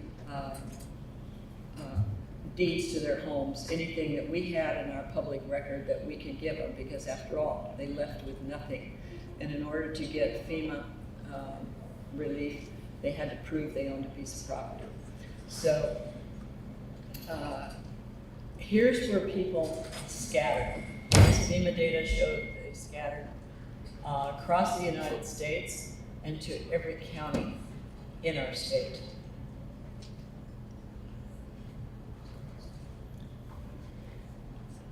Butte County, 16,000 people scattered throughout our county. It made a tremendous impact, especially in Chico. There's no place, all the existing homes were bought up. All the existing apartments were gone, everything there. Right now, they're still trying to get in FEMA trailers for people to get, so they can get out of very bad living conditions. 1,500 went to the surrounding counties. Northern California took in another 1,100. And thank goodness most of my staff lived in Oroville and Chico. So my office directly was not as impacted as some offices, because their staff scattered so far to get them back into work and to help with a lot of the cleanup that had to go on. We're also lucky in that we have no immediate elections. We may have a special election in a assembly district this September. But the immediate calls that came in to me were officials saying, well, we can't get back to Paradise. My home's gone. Who gets to who gets to sit on the board? Who gets to vote? And so those were the impacts that came into us, because we have a lot of special districts, water districts, school districts. We had the town council. Who can vote, and how long can elected officials reside outside of the district? So we went to the election code, and it's cited up there. A residence for voting purposes means a person's domicile. A domicile person is the place in which he or she, her habitation is fixed, where the person has an intention of remaining, and to which whenever he or she is absent, the person has the intention of returning. So that was the most point to get across to all the elected officials. If you have your intention is to return, you are still on the town council, you're still on the board of directors, or whatever position you hold. The town council had to set up in the city of Chico to get back. What homes were left up there were completely uninhabitable because of the smoke damage was so fierce. For miles around, even clear down to Sacramento and Davis and area, people, the air quality was just absolutely terrible. It was choking. So to get people back into, like my office, we had to have a lot of cleanup going on even there. I'm lucky, I just had a new building built 3 years ago, so that our air conditioning system was better than most of the county. So we were able to carry on our work there. So we did have a couple of people that were on boards, commissions that had decided that they were not going to return. So they're going to have to, they had to resign, and new people will be appointed. So anyway, you can read these, but a person who leaves his or her home to go to another state or precinct in this state for temporary purpose, merely with the intention of returning, does not lose their right, does not lose their domicile. So once that got out in the media, people felt better about it. But my problem now is, as you saw by that scattering of where people scattered over the states, is how to reach the campfire survivors. We put out, as I said, we worked in the disaster recovery center, so my staff could tell people, but many people had their cars burned up, and so they were working with DMV. Well, with DMV, it's an automatic voter registration, so it goes from DMV to the Secretary of State. And I don't think people that talked to DMV understood that their domicile was still paradise if they planned to return. So a lot of the information that we received was not good information. We did publish a lot of press releases in the local newspaper, and I have to thank our local newspaper because they had campfire news and they put it all together. So anything new that was happening was right there. We did Twitter, and we'll continue to do that. We had a post out on Facebook, and we mailed out 19,000 postcards to people. And here's what they look like. Well, here's a news release that we put out saying that we were concerned and they needed to contact our office. And we did start receiving a lot of calls from people. And there's my website that it was out there. And these postcards that we put out, it gave them their option.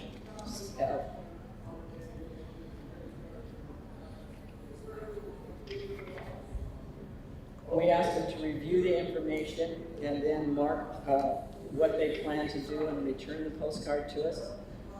Displaced voters who intend to rebuild and return to affected address. If you've temporarily moved or plan to return, you can continue to use the address on your fire-affected property for voting. And this happens, I imagine, with FEMA or with any hurricanes that people left, were hard to find at that point. Displaced voters who do not plan to return to the affected address, you need to change your address and complete Section 2, and then they re-register there. And there was a lot of displaced voters who have not, as of this date, made a decision. I can't tell you how many people I waited on that were just blank. It's like they almost forgot their name. It was so devastating to them. And so there was the back side of the postcard. It was postage free. All they had to do is check the box and sign, and we would check their signature with what we have on file. And if they wanted to be a permanent vote by mail voter because they live somewhere else, they could check that box too, so we could get material to them.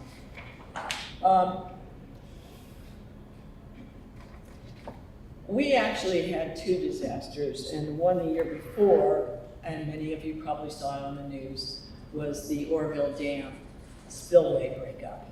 And, but that happened on a weekend, on a Saturday.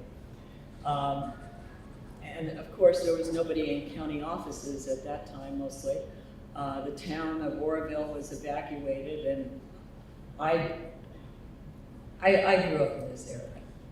I'm also old enough to say I worked for a firm on the Oroville Dam. And so I had a feeling that it wasn't going to go. Things might flood. So I went into my office, and the main thing I thought of is, where's the sandbags? Because my office is 2 stories, and the servers are downstairs, but they're 4 feet off the ground. So I sat there in my office looking out. I could see the dam, I could see the spillway at the time, I could see the water, and thinking, okay, I'm here by myself, what can I do? Well, the calculation in my mind was it wasn't going to get that high, even if it did go, which it didn't. But they had about 200,000 people that were evacuated in that, because they evacuated them all downstream. So 2 disasters close at hand, and we missed both of them. But we do have, and I didn't put it here because it's all been gone over, we do have procedures for if your polling place catches on fire, and security of the equipment, and the 2-man rule, and all of this. Those things we have. I don't know how we would have prepared for a disaster of this magnitude. And I think it's up to others, and I know they have committees going now, and that from the town of Paradise and from the county that are working hard to put in those kind of procedures. So that was really out of my realm. My realm was to make sure that we could count all the ballots that we could, and we got those done.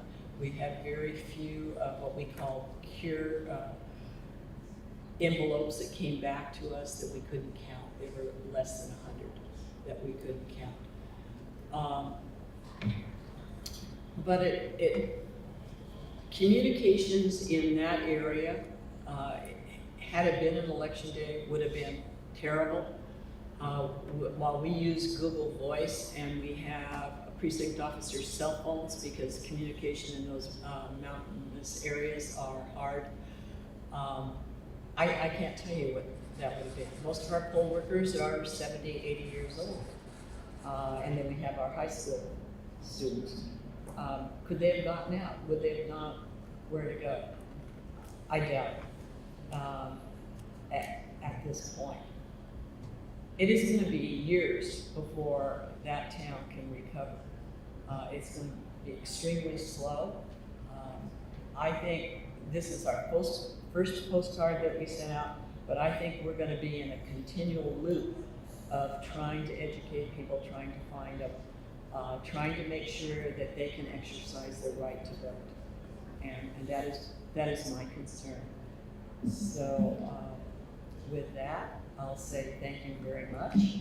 And really, we do have a beautiful part of the state up in Northern California, so if you're ever out that way, come visit us.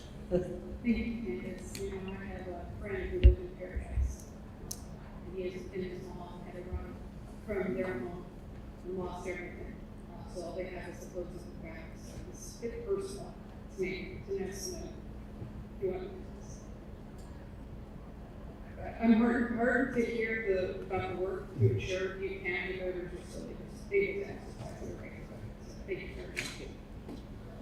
So next we'll hear from Roberto Benitez, Chief Information Officer of Puerto Rico State Elections Commission, also known as the CEE. Roberto Benitez is the Chief Information Officer of Puerto Rico's, he has been instrumental to the recovery of the island's election system following Hurricane Maria. Immediately following Hurricane Maria, Benitez was part of a team which converted 15 of the 88 CEE satellite offices into OASIs, where Puerto Ricans displaced by the Category 5 form to receive food, aid, and communication services. Previously, Benitez served as Senior Advisor for Cybersecurity for the United States Department of Defense and Information Operations Director for the National Security Agency, and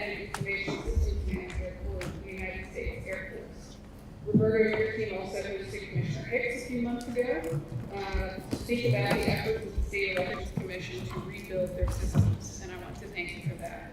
The EAC had the opportunity to speak with members of the CEE about mitigating the fallout from the disaster and its long-term efforts to recover. So we're going to play a brief video while the next panel is setting up. One of the conversations were recorded while we were down there.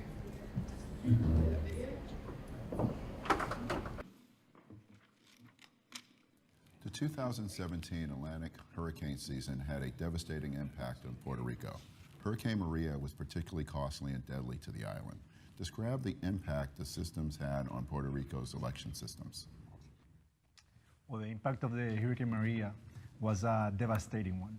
The effects of the hurricane completely destroyed numerous facilities and completely damaged the communication capabilities that we had around the island. So it was a truly learning experience, given the fact that there was no way for us to plan or organize to really predict the level of impact and damage that Maria created. To me personally, after living 5 hurricanes, this one was completely out of the charts. So the effects was catastrophic. The Puerto Rican State Election Commission headquarters and several of your satellite offices sustained substantial damage during the storm. How did your team work to mitigate the damage immediately following the disaster? Well, with pure will and effort, the cohesiveness of the team, were able to get synchronized and go to the facilities that were most needed, and the ones that were able to provide additional service to the community. The ones that were completely devastated, we were trying to clean them up, just so at least we could try to salvage whatever was possible. The ones that actually had some type of capability available, we made sure that we can make it work, make sure that we could have the community come back into those locations, receive some type of effort and aid, so they can start resuming their normal way of life and helping the progress again in the island. Primero que nada, Roberto y yo tuvimos que comunicarnos con todo nuestro staff. First of all, we have to communicate with all the staff to be sure that they were okay. Because of the loss of communication, we were completely lost. Then, the first action that we take when we came to the State Election Commission, the headquarters, was to review all the damage of the equipment. About 80% of the equipment do not suffer any damage. Just 20% of the equipment was damaged. Y suministrado a la alta gerencia. What do you know now that you wish you knew before Maria's landfall and the immediate aftermath of the storm? We learned early on that no plan survives its first shot. And in this particular case, we were prepared in the sense that our redundant systems were standing by. The protection for equipment that could potentially get damaged due to water or wind or breakage in one of the facilities was covered and protected. So we salvaged a lot of the equipment that way. Past hurricanes help us plan correctly, but the level of catastrophe of that hurricane really pushed it to the limit. The fact that the power was in such a devastated fashion that didn't provide any ability to communicate or receive energy for a long period of time. The amount of generators that were required in the island and the gasoline distribution required to keep people for 3, 4, 5, 6 months, including us here in the facility, in the headquarters building, we were 5 months without electric power from the power plant. So we were surviving on generator, rationing the diesel, so we can have hours from either 7 a.m. or 7:30 a.m. to 12:30 p.m. For us to be able to provide any type of service. And you can think about how much of an impact that creates when you have to turn a whole bunch of servers on so you can start communicating with other people, and then shutting them up again, and then bringing them back up again, and then the requirement for AC so you don't burn the system in the process. So the level of additional preparation that I wish we had twice the amount of gas or twice the tanks, because the extended delay for power to return was significant. And that was something that we didn't prepare for. Today, over a year later, what progress has been made to rebuild Puerto Rico's election systems, and what still needs the island have to do before the 2020 elections? Oddly enough, the hurricane gave us an opportunity to really rebuild in a short period of time the infrastructure at a new level. Instead of shutting down all the systems and going on a hiatus for extended period of time, we took advantage the fact that the hurricane created so much devastation, we were not able to provide any services, to upgrade them and use whatever we had available in that point in time to make them a little bit more resilient, a little bit more productive. So in the aftermath of the hurricane, we took advantage of that opportunity where the systems were being down so we can upgrade them. I will say that resources in the fact of training to be able to enhance the ability or improve the capability of the products that the elections officials can use for the 2020 elections are some of the resources that are necessary. You know, people are our most valuable asset, and when we invest in them and allow them to be self-sufficient, and at the same time empowering them to be able to take the decisions that are necessary and the actions to provide a better service for the elections, the better that the entire community will provide. Partnerships and collaboration with all federal and state government agencies to communicate and get the help that we really need, including all the municipalities, and that we will ensure to reach all the recovery. That was the most valuable lesson that we get from it. How will the Puerto Rican State Election Commission take the lessons learned from Maria and use them to improve the Commission's responses to future disasters that should they occur? Well, we took everything that we learned. One of the first things that we did in the side of technology was able to migrate everything that we had in on-premise and location into cloud-based type services. That kind of frees you from the risk of losing those components when they are on site and you get hit like with a powerful storm like Maria was. So that was one of the main advantages of our progress post-Maria, was able to say, like, listen, this is a good choice. We're going to be saving money, we're going to be saving resources, and at the same time, we're going to ensure that the resiliency of our system is kept to be able to provide the services whenever they're necessary. What advice would you give to other election officials facing similar issues? First of all, learn from what happened. Create the adequate plan to address the fallout of a disaster like Maria, and then practice that effort or review it constantly, because complacency tends to become our own biggest enemy. And if we don't make sure that we continue to rehash the requirements of our improvements after an impact such as a Hurricane Maria, then we are bound to fail. So the continuous practice and recognizing what will be necessary for a hurricane like this, or an impact of such magnitude. Collaborate. Talk to the ones that have lived it. There's no better learning opportunity than firsthand. And if you attach yourself or you reach to the people that have experienced it and learn from those, you'll be able to be better prepared to address similar circumstances.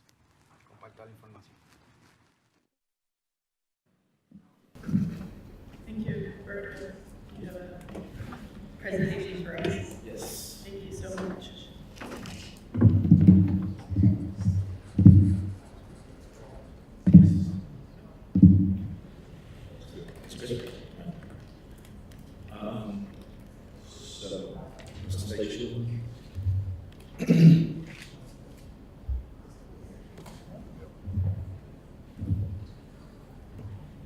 I'll just stop real quickly. First of all, I want to thank you for the opportunity to be here.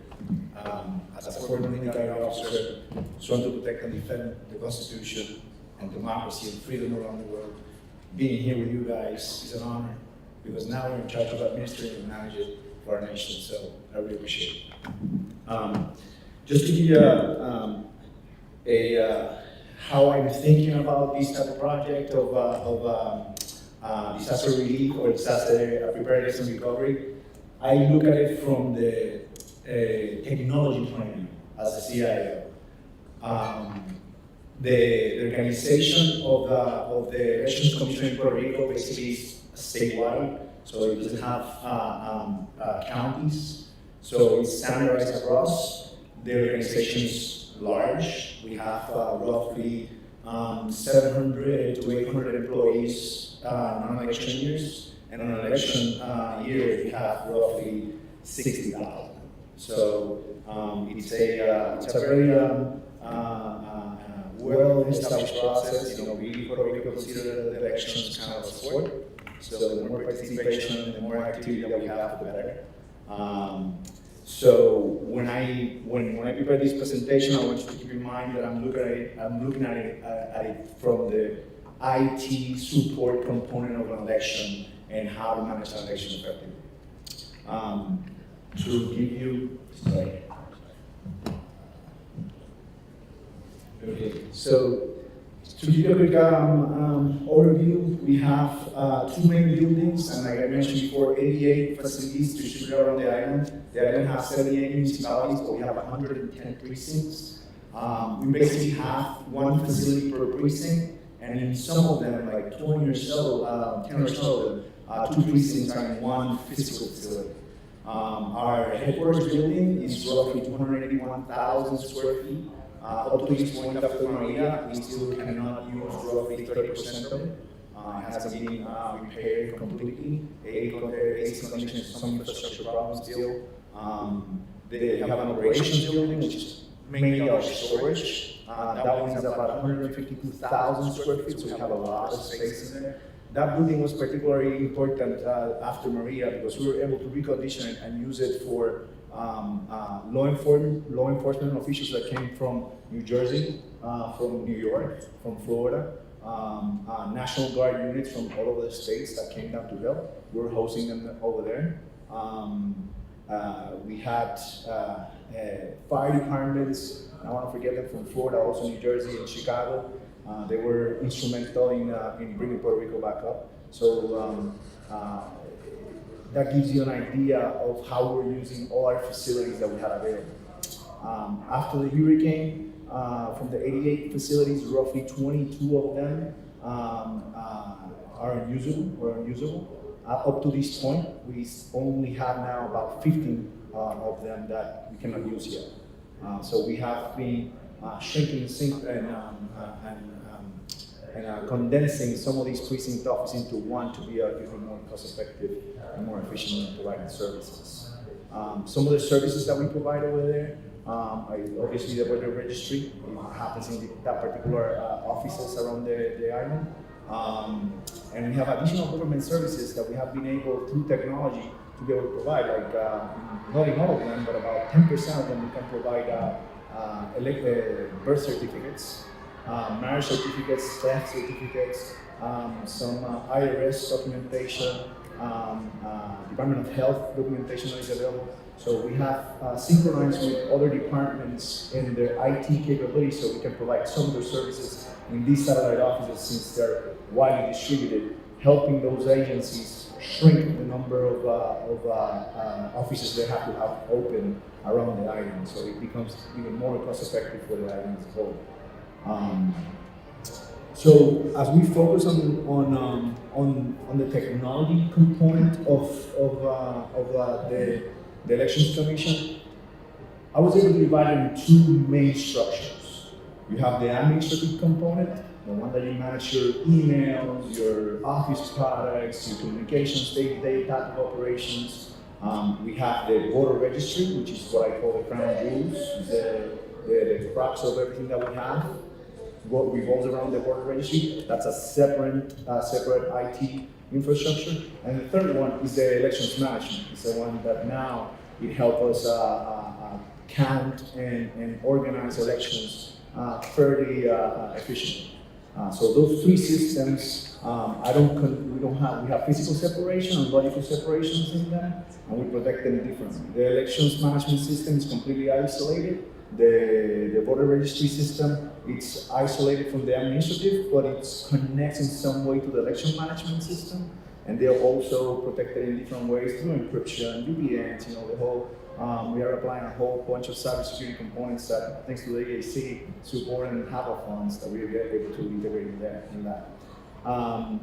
And then the administrative. In this case, for the disaster, in the case of Maria, the one that I wanted to focus on more was the administrative, right? We wanted to get some level of normalcy, try to like bring those systems back up so people can go back to work and start, go back to their normal life. Maria was a very powerful event, not just physically and for the island, but emotionally for everybody. I'm very curious to see, what my registry is going to look like for the next elections, given the fact that we had a massive, migration back to the States for Puerto Rico. So, I'm going to be very interested to see how we get that one organized and how they really impact to that level. To give you a quick rundown of the timeline, I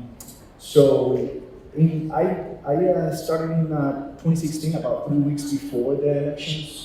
I was called, I lived in the States, I was between DC and Miami, and they asked me if I can go and take a look at the election system. They were implementing for the first time the electronic scrutiny components for elections.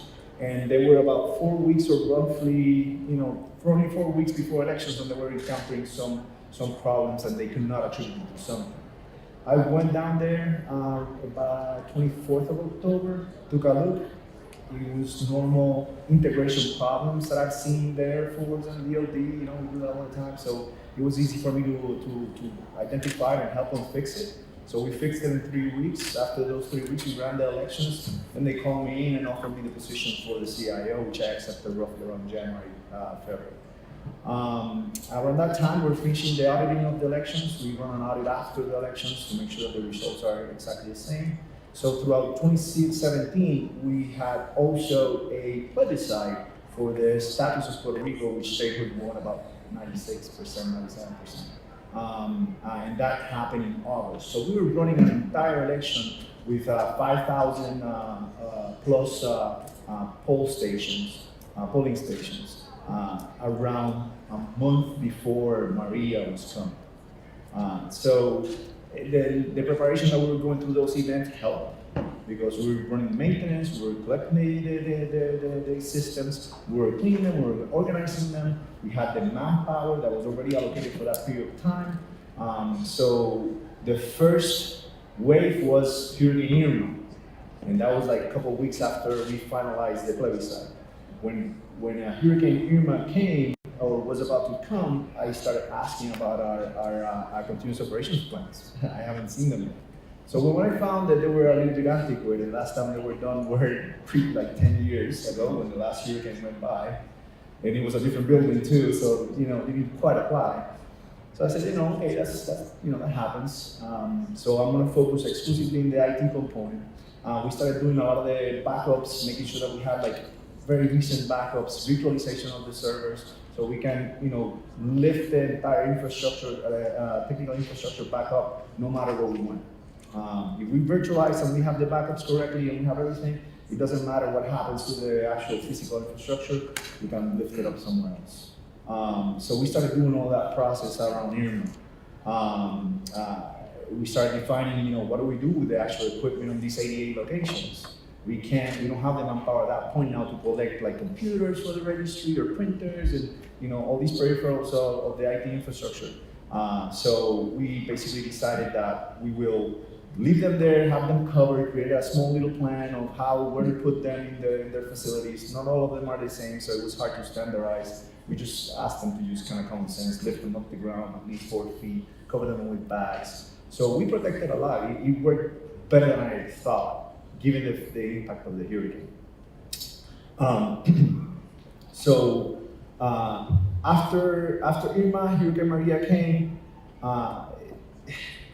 I've been in the military and I've seen, what happens to your infrastructure when you get attacked or such.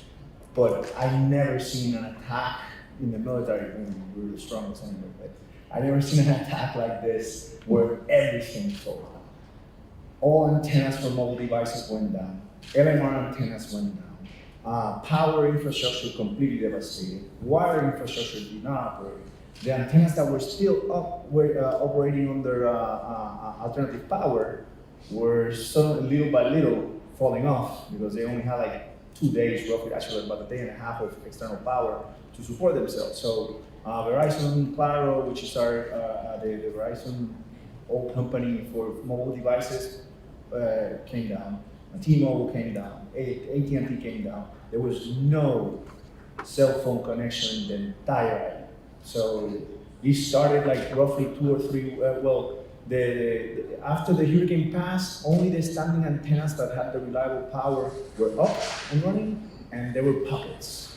And you can see there's some videos out there where you can see the bunch of people consolidating in those areas. So that's the only place that can reach some type of data. And this is plus day one after Maria. We start doing our assessing. We start moving to the different facilities to try to figure out what do we have left.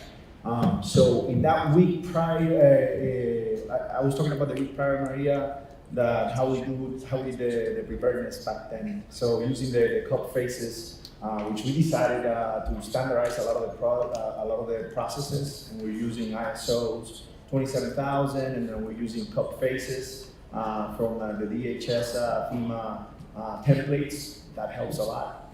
So we started integrating those, but we did that with almost no time, roughly a couple of weeks before Maria. As Maria passes, 1 week after, only 20% of our facilities were operational in the continuity operation. Luckily, in a lot of the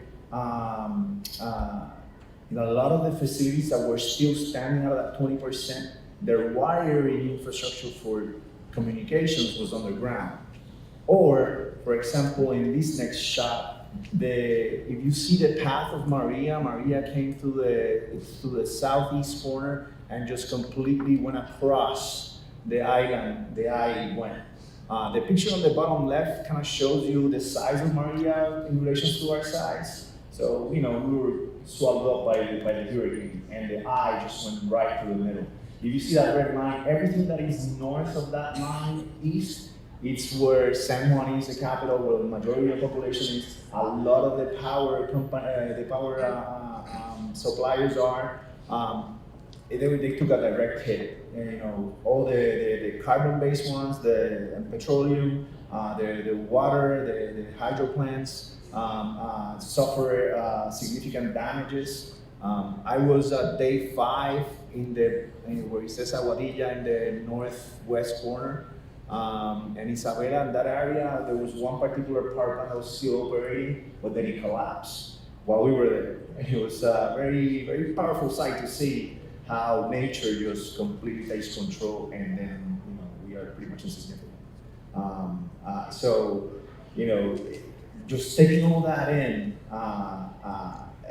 using my favorite tool from the military, which is my OODA loop. I don't know if you guys have heard about it, which is the Observe, Orient, Decide, and Act. It helps on everything.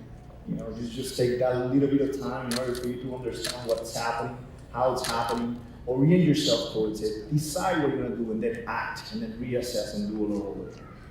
I've been programmed to think like that, so it became second nature, and I taught that to a lot of my colleagues, so we can constantly make decisions on the fly to make sure that we're trying to improve the situation. That's another thing I learned from my special operations and ranger counterparts. Always improve your situation. So that week after Maria, that we decided, okay, so we have about 20% of communications. A lot of that stuff is underground. Let's start throwing, opening those bandwidth out to see what we can do there. So the first thing that we did, we established kind of like hotspots on the satellite locations that were still operating and had some alternate power, so people had somewhere where they can connect to. And thankfully, some of those and the headquarters building are in a a fiber ring that was built up by one of the telcos. So that didn't get affected, and they still had alternate power. So whenever we were jumping in it, we could communicate. We gave access to people in communities for Facebook, Twitter, all the social media platforms, some of the cell phones, their favorite WhatsApp or type of texting mechanisms, any time period so they can communicate. And we became kind of like oases. We partnered with the First Lady of the island to use some of those facilities, including the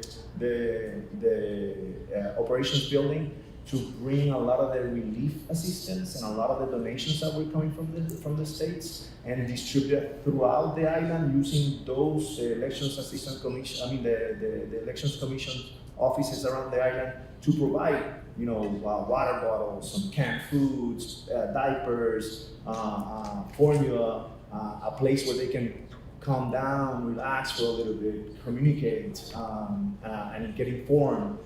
So we started that about a week. We had about 15 by week 2. By week 3, we were already double at 30. And then by Christmas, we were running, I think, about 45 facilities for these purposes.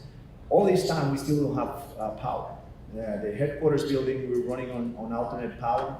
I was kind of concerned that we were putting in excessive loads. I accidentally burned a couple of hard drives in that process because of heat. Trying to control how much the AC consumes. We didn't have a redundant AC systems. Now we do, that are smaller, more efficient than the big AC to only cool a data center.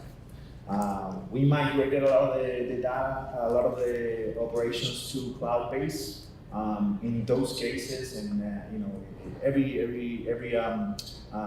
organization needs to identify what stuff they can put in cloud-based, right? But it was a saver for us because once we realized that, okay, I can bring some level of normalcy in like a week, then we started lifting those systems back up, and they came up, flawless. It was already there. You just need to establish some connections, and computers are already connected, even from their houses, or the ones that couldn't, can connect now and work. Get their emails, write their reports, get the entire process, schooling for the following elections, so that started working. Plus, helping the community. We became the only organization in the island, the only government agency in the island open, able to provide services to the community. And because we had those ancillary services from the government, we were giving them the electoral ID, which was authorized at that time to be used for travel. So a lot of people took that electoral ID and then used it to fly out. Birth certificates, and all those components are necessary, to be able to establish your life. A lot of these people also lost everything that they had. So they had no formal ID or nothing, and the Elections Commission was the only one able to provide that to them. And that was very powerful and valuable for us. And we were able to do it because technology and the way that we were able to synchronize the technology. As we continue through operations, we realized that not everything could get in place right away. And I decided to take that opportunity to be able to, for lack of a better word, cut the fat of the old stuff that we had to make sure that I can build a system that is more effective, more efficient, and create less headaches, and is able to provide the operational capability that we need. Just to give you an example, last week we finished some of the part of this project where we were looking at how much funds we're spending. In technology, they were spending roughly about $1.4 million a year total. Now we're spending about $400,000 a year by cutting a lot of that excess overlapping type of resources and be able to synchronize them in a more cohesive fashion. And the hurricane, it gives you that opportunity. When the things start getting rough, then you start to think creatively and start coming up with ways to improve the situation. In the reconstruction of operations phase from our COP plan, we are still at 75%. About a year, roughly a little over a year since Maria. We all understand the financial situation that the island is in, I've been able to stay a little bit sheltered out of that just because I'm focusing on really cutting all those expenses and making sure that we're doing it right. And a lot of people from our organizations are doing the same thing. But we're still at 75%. We're having some issues still with the machines, the effects of the power being out in the storage, in the operational building where the machines were being kept. From September, October, November, December, January is when they start getting power to be able to bring ACs up in that building. Puerto Rico is very hot and humid, and without the ACs and ability to condense that water out, you're gonna have some issues. So we had some mold issues in the machine, we had some rust issues in the machine. We're still working with the supplier and the manufacturer to be able to bring them back 100% up to speed. We've been testing a lot of them. We are having a fail rate of about 10%, which is not bad. We have about 600,025 machines, and having 600 of them or 615 of them in this past year fail for one thing or another is not bad in my point of view and industrial type of management. We'll bring it back up. The damages are not something that we cannot correct, with the exception of or if we find one that has corrosion, high levels of corrosion, then we'll have to remove those. But so far, it's been manageable, and we're still working on it.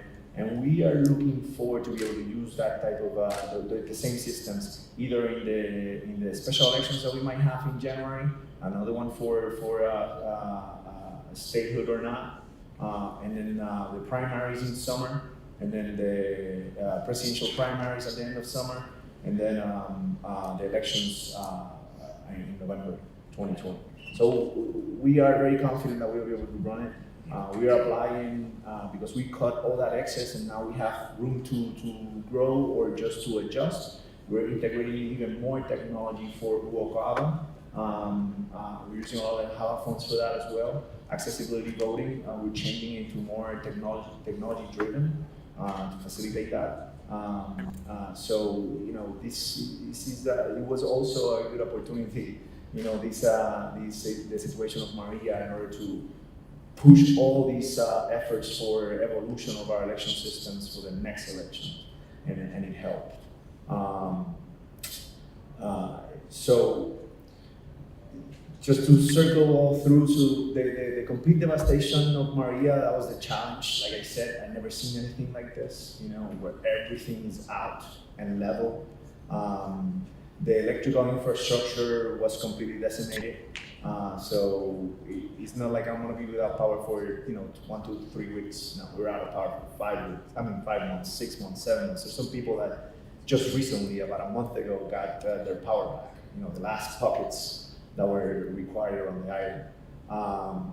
The communications infrastructure, I learned a little bit more about the communication infrastructure of Puerto Rico. I thought it was exposed at one point, that it can be damaged because it was all air, post to post, running parallel with the electric. But at some point in time, in the past 6 years, I think it was, they built a underground fiber ring to provide services on top of the aqueduct. So it was pretty good, and it helped, because now I could connect. Even though there were no wires in some areas, I can communicate with them as long as they had a generator, and that was valuable. That was valuable. Fuel supply lines, I'm working with my colleagues to plan a little bit better for generators of the facilities. We ran out of fuel quickly. The rationing plan wasn't the most effective for the generator. So now, we're working on a new plan of how to use power, alternate power through events like this.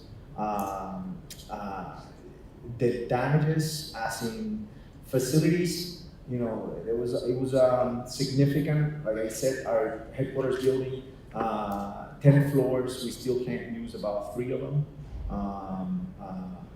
The main issue for after Maria, post Maria, was cooling. I was able to get power, but I cannot get cooling, and if I cannot get cooling, my data center just fries up. I lost roughly about 18 hard drives in that process, just trying to be able to provide services to the community while trying to keep the temperatures manageable. But inevitably, some of the systems are not as new. Now we're shifting, but they suffer the consequences because of that. The electoral equipment and tabulators, like I said, there were some damages to them. We were roughly running about 10% of them noted damages. We're working with the manufacturer very closely to get them corrected, and there will be for next year.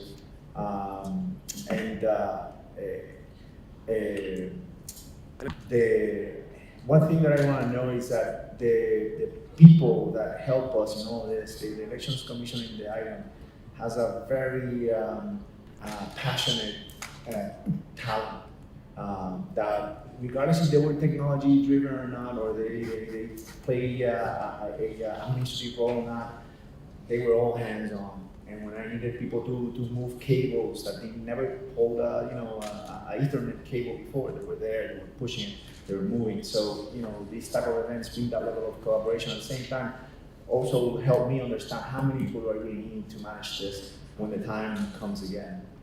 Some of the mitigation measures that we use in this process, the quick virtualization of the systems, that helped immensely, because now I take the vulnerability out of the infrastructure. Now I don't care what happens to the infrastructure, I can bring the capabilities back up. The backup routines are essential. It allows for our data to be normalized and valid. It doesn't matter what happens to the infrastructure. The cloud migrations also help. The hurricane cannot hit that cloud, so we are very lucky that we did that very quickly. We did the physical protection where we could. In some cases, we just try to minimize what the impact was going to be.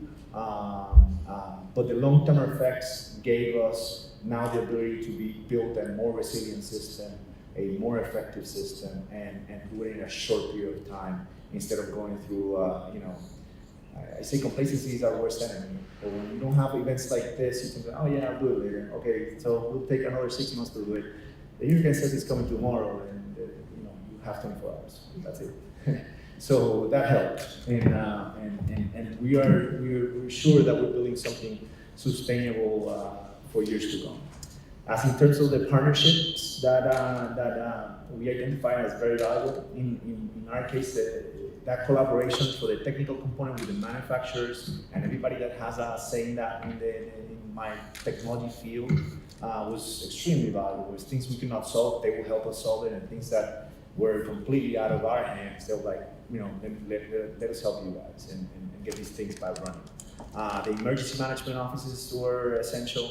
We were collaborating week 1, week 2 after Maria. After I set everything up, we built a small team for wellness calls, since we could not reach everybody, and I have a long pool of federal employee friends and families in the military that were still in the States. They send us lists of their family members and the locations, and we did a couple of brigades and went out to the field and brought them water. Some of them sent us money to give them, food, and making sure they were well. We brought satellite phones so they can talk. So we were able to do more that was necessary, but everything was necessary. We were able to do more than we thought we could. Collaborating with FEMA, collaborating with the Red Cross, collaborating with the police department, the fire department, DHS, and a lot of other agents that were there. That's where our brigade was with. It was essential to not just fix the offices that we could, because then we used those satellite offices as a safe havens when we were far out from the center of the island, and then we gave support there to like DHS agents, military folks, and any law enforcement personnel that wanted to keep helping and do search and rescues and stuff like that. All the state offices were collaborating with us. Like I said, we partnered with the First Lady's office to be able to move a lot of the supplies that were being donated to the people that actually need it. Because it's hard, when you get in these millions of pounds of food and water to be able to get it all to the right people. And we saw that the police was falling short. We saw that the National Guard was asking us for help. The Coast Guard was asking for help. Sometimes the Coast Guard had a Black Hawk full of water, and they didn't know where to drop it.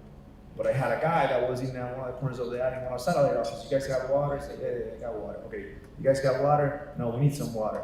Hey, Coast Guard, can you go to this, and we give them all the maps. Into this baseball park, there's going to be people there. Just go down there, drop some water, and then go. And they'll pick it up and then distribute it. So, that collaboration was essential. And then the last one was the utilities and telcos, right?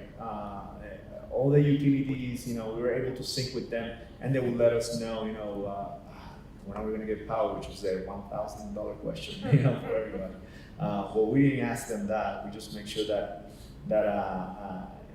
they were progressing, and if we needed help with some of alternative power because we didn't have the resources, they will help us too. And with the telcos, they were able to validate every place that had a connection that was still live. And all the ones that lost their posts, where the wire was coming in, which ones were they? We have a map with all the coordinates of every single facility, not just the satellite offices, but also the polling stations. And we gave that map to the telcos for them to let me know, do you have connection here? Yes, we do. Do you have connection? No, we don't. Then we talked with all three of them, so they will let us know who had what. And then we decided, okay, so you take this region, you take that region, and then they start bringing all these communications back up so we can start communicating and operating. So, like I said, no plan survives the first shot. That was my favorite thing in the military, and it's so true. We prepared for Maria. But when the sun came out and you walked outside and you didn't recognize anything, no matter how far you drove, then you realize that that plan is out the window. I gotta do this again. So this is what we did. And right now we're creating a collaborative group within the agency to make sure that we build a COP plan that applies to everybody, a COP plan that applies to everybody. Like I said, I focus mostly on the technology because I want to bring services back up. But we're working towards that and make sure that we're going to get something that will make the next event as Maria more manageable and less challenging. And I thank you again for the opportunity. Thank you, Roberto. Thank you for your excited duck parade. But mostly thank you for your efforts, your incredible efforts in recovering from that storm and actually improving election operations in the midst of all of that. So thank you so much for your presentation. I could not have done it without the help of all of you. You guys been there and you've seen what we've been able to do, and I appreciate it. Well, we appreciate you. Thank you for being here. So next we'll hear from Bob Giles, Director of the New Jersey Division of Elections. Bob was appointed Director of the New Jersey Division of Elections on May 1st, 2008. Prior to this, he was employed by the Ocean County Board of Elections as an investigator, a voting machine technician, assistant supervisor, and supervisor. He currently serves on the Election Infrastructure Government Coordinating Council, or the EAC, which is responsible for sharing election threat information between the federal government and the council's partners. He co-chaired the GCC working group that was responsible for developing the EAC charter. Bob is also a member of the EAC Standards Board, thank you, Bob, and serves as the board representative on the Technical Guidelines Development Committee, which is responsible for developing the next set of federal standards for voting equipment. Bob was at the New Jersey Division of Elections when Hurricane Sandy made landfall. After the storm, election officials had to relocate polling places and devise ways to allow displaced residents to vote. Bob, can you tell us more about the challenges your office faced and your efforts to mitigate the fallout from Superstorm Sandy? Great. Thank you for having me, and thank you for all the work you guys have always done with us, and we appreciate all that you guys do. What I want to talk about is kind of a high-level timeline. Since the storm hit so close to the election, and to Roberto's point that your plan kind of goes out the window once that happens, and we all have plans, but it's hard to create a plan for that kind of devastation. So what I want to talk about is just kind of go through that basically that week leading up to the election and what we did at the state level, kind of administratively, how we were able to help voters vote and help our county. So starting back about 11 days out, so November 6th was the election. Friday, October 26th of 2012, we knew the storm was coming up the coast, but nobody really knew where it was going to hit. So we started having conference calls with the Mid-Atlantic states, the Northeast states. We reached out to Louisiana and Mississippi to gather as much information as we can, since they had experience of running elections post-hurricane. After those calls, then I got on calls with our county election officials, and we started talking about what we needed to do and kind of how our plans were going to work. We had the county stop delivering voting machines, and again, getting everything off the floors, covering anything that could be damaged if the roof leaked, the windows got blown out. We got a list of all the polling place addresses to our Board of Public Utilities, because we knew we were going to lose power, and we wanted to make sure that we were on their list of priorities once they started getting the grids back up. And then as we moved closer, Saturday and Sunday, October 27th and 28th, there wasn't a whole lot we could do but kind of sit back and watch and wait to see whether the storm was going to make landfall. And anybody who was watching that storm, they call them the spaghetti plots, and it just, the weather, kind of the plotting, that they just had no idea at that point where it was going to hit. And then ultimately, on Monday, October 29th at 8 p.m., it made landfall in Atlantic City, New Jersey, and just pounded the state all night. It was an absolutely devastating storm. It was a hurricane mixed with a nor'easter and a full moon. So we kind of, that's why they called it Superstorm Sandy. Just all these components came together to create this superstorm and just create the kind of devastation that it did. So we wake up October 30th, 1 week before the presidential election, to complete devastation. The Division of Elections immediately conducted conference calls with the counties to begin the task of assessing damage to their offices, the polling places, and their infrastructure. Part of the problem we faced was a lot of the areas were not accessible. Entire towns were wiped out, the barrier island, nobody was allowed on the barrier island to do any kind of assessments at that point. We got to Wednesday, October 31st. The counties continued to assess the damage and report back to the state. Based on the information we were being provided, we knew we had a lot of work to do in a very, very short period of time. So on Thursday, November 1st, we were in a state of emergency, which allowed the Lieutenant Governor to issue directives. And on November 1st, the state released its first of 6 directives concerning the election. And in this particular directive, it extended the deadline to apply by mail for mail-in ballots from Tuesday, October 30th to Friday, November 2nd. It directed that all election offices be open a minimum of 8:30 a.m. to 4:30 p.m. on Friday, Saturday, Sunday, and Monday before the election, to allow voters to walk into their county clerk's office, get a mail-in ballot in person, vote, and return it to the Board of Elections, all in a one-stop shop. It also directed that individuals designated by the state or county election offices could assist in delivering an unlimited number of mail-in ballots to voters who were displaced and living in shelters. The existing law at that time only allowed an individual to assist with the delivery of a maximum of 10 mail-in ballots, so it would have been very difficult to reach the hundreds of people from the shelter. So basically, we had county employees with volunteers getting on this list and going out to shelters, getting the information from the voters, going back, picking up ballots, and then bringing them back out to those voters in the shelters that were not able to leave the shelters. It also waived the requirement that a poll worker had to live in the county where they worked. There were so many displaced people that there was a concern some of the hard-hit counties might not have enough poll workers. This allowed counties to use poll workers from the neighboring county if necessary. It also waived the requirement that a waiver from the state is required to move a polling place more than 1,000 feet from the boundary line of the election district or precinct. This gave the counties the necessary flexibility to find polling places, especially in cases where people weren't even allowed to return to a town such as Barrier Island. So we had people voting in other towns just because they could not return to their town. Friday, November 2nd, 4 days before the presidential election. At this point, 900 of New Jersey's 3,500 polling places were still not available, either due to loss of power or damage.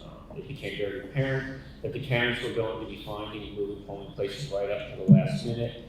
The state was facing the dilemma of how to notify voters where their polling places would be on November 6th.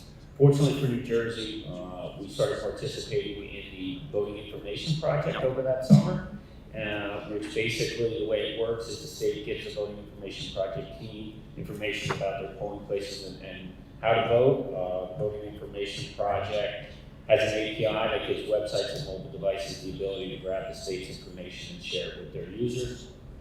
In New Jersey at that time, we focused on a texting tool put out by Mobile Commons, and it just so happened they did it that year. That allowed voters to text the word "where" to 877-877 and receive information about their polling place location.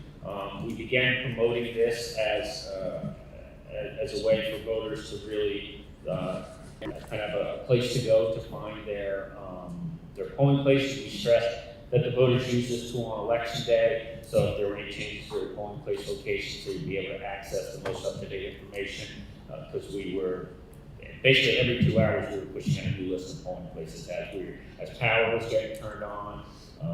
We would have a location, but if there wasn't going to be power in that grid, we weren't going to use it, but if they got the grid up and running, we were able to use it, so it was just an every 2 hour update we pushed out. Saturday, November 3rd, 3 days before the presidential election. By this time, the state and county election offices were inundated with phone calls and emails from voters on how they were going to be able to vote November 6th. One of the stories that really stuck out was an elderly gentleman who was in one of the northern county election offices. He lived down the shore, in the southern part of the state. He was displaced from his home. He could not go back home to vote because his home was no longer there. And it was too late for him to get a mail-in ballot by mail, and he had no way of getting down to the southern part of the state. Basically, what he had said to the election official at the office there was, "I have lost my home and everything I own. Please don't let me lose my right to vote." And that became the theme of a lot of people, that they had nothing, but they did not want to lose their right to vote. So with these types of stories in mind, the state released 3 more directives, directives 2, 3, and 4. And in directive number 2, basically what it did, it designated any displaced voter as an overseas voter and gave them all the rights to yield CABA voter. So the thought here was, rather than try and create new ways to address these situations, we would take existing laws and existing policies and procedures and utilize those and just expand those to other voters. So basically this allowed displaced voters to vote by fax or email the same way military and overseas voters were allowed. It extended the deadline to apply for a fax or email ballot to 5 p.m. on election day with the return deadline of 8 p.m. on election day. It also extended the deadline for county boards of elections to receive mail-in ballots from the close of polls on November 6th, which was the current law at that time, to November 19th, as long as the ballots were postmarked by November 5th. This was in response to extending the application deadline and the temporary disruption of postal services from the storm. Directive 3, realizing not everyone would have email access, the state also gave displaced voters the option to vote a provisional ballot at any polling location in the state. The counties were directed to count votes for president, U.S. Senate, and the state questions, and any other eligible races on the ballot, like Congress or county races, depending on where the ballot was cast. So even though you were in another county, if you were still in your congressional district, we would count that ballot and for that race. Directive number 4, in a further effort to notify as many voters as possible, the counties were directed to provide notification to voters about changes to polling place locations by using county websites, reverse 911, PSA announcements, newspaper notices, and posting notices at all unavailable polling places, informing voters of the new location provided it was safe to do so. Sunday, November 4th, 2 days before the presidential election, the state continued its series of conference calls with advocates and interested parties to ensure they were informed of the state's plan and that everyone was on the same page. This was an important partnership in assisting the state in getting the correct information out to the voters. This group included the ACLU, the Legal Women Voters, Disability Rights New Jersey, and the Lowenstein Center for Public Interest. Making sure we had all these groups working together in case any issues came up was very critical. So communication was very important through this whole process for the state and all the partners that were involved with us. Monday, November 5th, one day before the presidential election. By the end of the day, all polling places were established. The counties were able to do this through the use of generators, tents, and/or moving and consolidating polling places where necessary. The statewide voter registration system was updated, and a final file was sent to the Voting Information Project team for use with website, mobile apps, and texting tools. Tuesday, November 6th, presidential election day, we were able to conduct the election. It was pretty miraculous what had happened over the course of the past week to get at this point. And due to the remarkable response by voters to vote by fax or email, it became apparent that even after a tremendous effort by the county clerks, they were not able to process all the applications in time to meet the deadline. So the state issued a 5th directive, and this was one of those situations of unintended consequences. We wanted to get everybody to vote. It was important to give everybody the opportunity to vote. The response was beyond anything we thought we were going to get, so the state issued a 5th directive. And in directive number 5, the deadline to submit an application by fax or email remained unchanged, but the county clerks were given until 12 noon on November 9th to issue these ballots, and the voters were given until 8 p.m. on November 9th to return the ballots by fax or email. So basically, we looked at this, even though it was past the election, we treated this as if you were standing in line on election day and the polling place closed. You had gotten your application in, the clerk couldn't issue it, even though they had post-election. It was important that these people knew that their vote was going to count. They did everything they could. We just could not respond in time to get them their ballots. So again, we took it and extended those deadlines in order for everybody to have the opportunity to vote.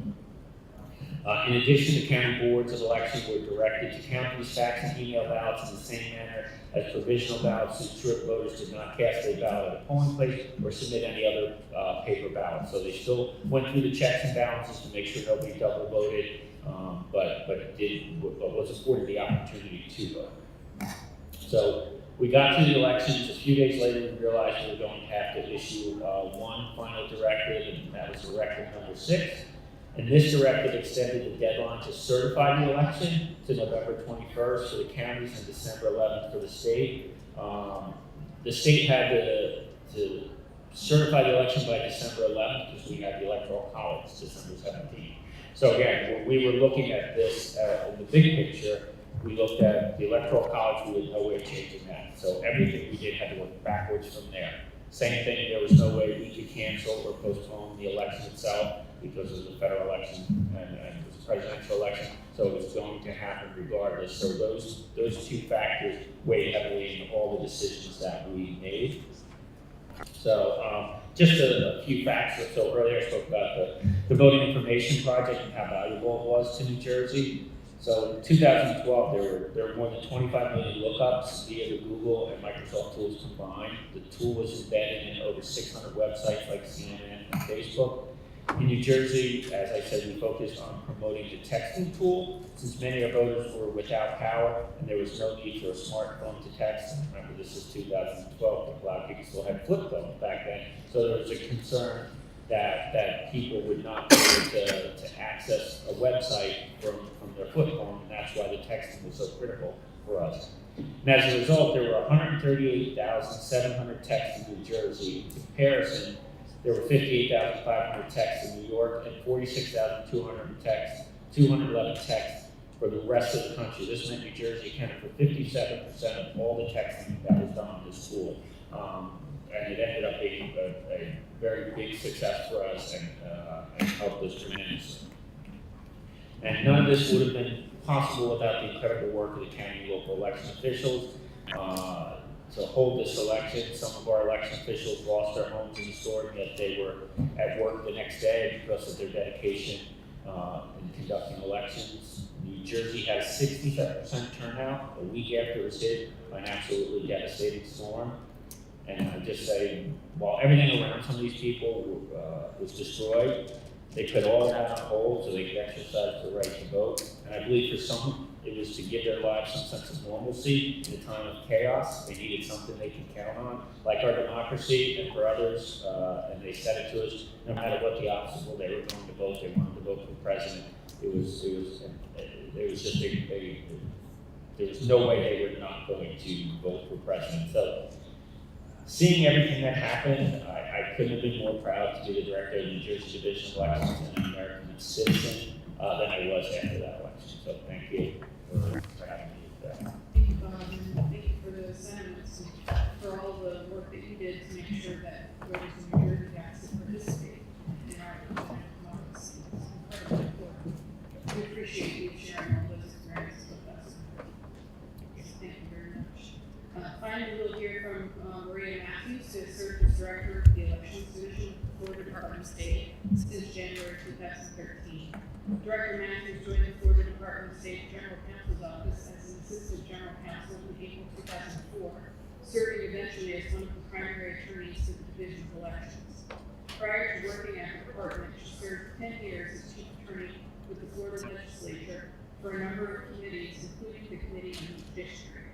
Florida is no stranger to hurricanes, as we've heard, and has a number of best practices in place that can serve as exemplary models to other states contending with major disasters before an election. Maria, please tell us about the impact of past storms and solutions to Florida Department of State in Section 5. Thank you, Chairman, and members of the Commission. On behalf of Secretary Lola Lee, she sends her regards and also regrets that she cannot attend in person. As stated, I want to make sure, am I just between lunch right now? Am I the only thing standing up? Because if so, then I need to wrap it up. Anyway, it's been very fascinating listening to all my other colleagues and their perspective on the natural disasters that have struck them, very powerful stories. I'm going to bring just a little bit slightly different, but it's, again, it's a hurricane. First slide, please. Next slide. Oh, I'm sorry. I got it. That's great. I have a towel. Okay, right. So I'm fascinated by geography, land, people, the resources. Is it not working?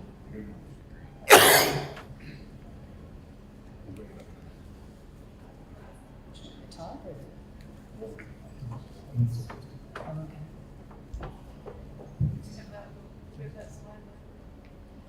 It was up there.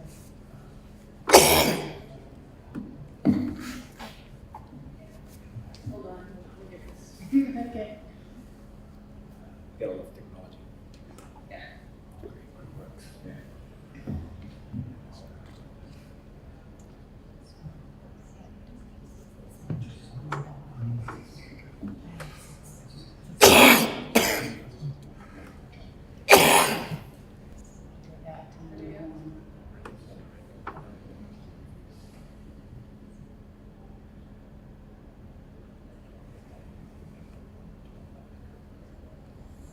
So can I go ahead and just press the one to go back?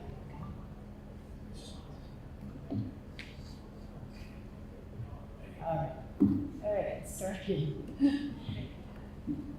I'm fascinated by geography, land, people, the resources, the trees, the waterways, the coastlines, how people got there, how they can get out of there. Florida is a very interesting study in geography. Our Florida population is estimated to be about 21 million plus. We'll know for certain in the next census. We have active registered voters numbering 13.3 million today, compared to less than half in 1992 when Hurricane Andrew struck in the southeast portion of the state. Our active hurricane season is June through November. About 60%, based on NOAA, website, about 60% of the strikes in Florida occur in August and September. Florida elections alone already tends to garner a lot of interest. Major party membership's about even, that makes for a lot of close elections, and always unpredictable hurricane seasons. 2018 was no different. We had the governor's race, the US Senate race. We had 11 constitutional amendments that had been put on the ballot, a lot of them from the Constitution Revision Commission that only meets every 21 years, or 20 years. We were very lucky that year. We were gearing up for the normal election process. We were October 2nd through the 9th, we had our domestic vote by mail send out. October 9th was our deadline to register. October 12th through the 22nd, we had our public logic and accuracy testing for voting machines that were being scheduled around the state. And October 22nd, our early voting was going to be starting for the mandatory 8-day period. Some counties were actually starting earlier. And then, of course, we had that cloud that there was possibly going to be 2 to 3 statewide recounts, either from that US Senate race, governor's race, or one of those constitutional amendments.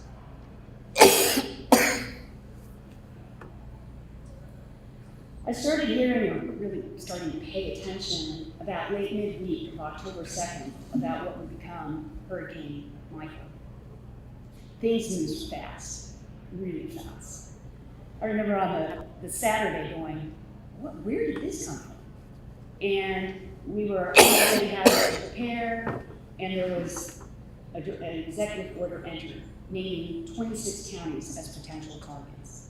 As you can see, it's a pretty broad range in the Panhandle area. Then, like the clock, the hands of the clock, it started ticking down towards 3 o'clock. And we noticed there was another executive order that had to be entered that named 9 more counties. Then we started hearing about state and county offices being closed on October 9th. So that brought to our attention that we needed probably to extend the registration deadline for receipt of paper applications at the back end of when to extend to the amount of time that these election offices were closed. The online registration deadline was not extended. That deadline was midnight, October 9th. So meanwhile, I'm tracking all these office closures to make sure that, because for certain it will probably become the subject of a litigation. And in the end, it struck here that it was these 8 counties that were hit. And I want to say before the day that hit, I had staff that, of course, had now been told they could go home, but these were the very staff I needed to answer the phone lines. It's really difficult to tell staff, I need you here to answer phones when they need to go and prepare for home, for their families, whether it's loved, cared ones, pets, children, battening down the house against what we don't know, but we are hearing maybe a Category 5 when it lands. We brought it down to a skeletal crew. We were allowed to go home, but we answered calls from our home. So up until midnight, I was also on the hotline answering calls in English and in Spanish. October 10th, it hits. I listened for 3 things during a hurricane: the wind, the sound of trees cracking, and the sound of power going out. It's a long wait. When it's over, you walk outside, you check on your neighbors, you assess your damage, you start to move forward. The following days were spent reaching out to the supervisors of elections. It's a really kind of a delicate line because you know that they're probably not even sure you can reach them, and that you know that their priorities right now are the safety of their staff, their offices, their families. But we knew that we were going to have to gather information for the governor's office so that we could go ahead and give them the information they needed to know what, if any, next directive order or executive order had to be put out. So you delicately ask those questions, you want to make sure everybody's okay. Some people we could not reach for days. Bay County was one of them. You delicately ask, what's the impact in your offices? Are you okay? How are your offices? How's your equipment?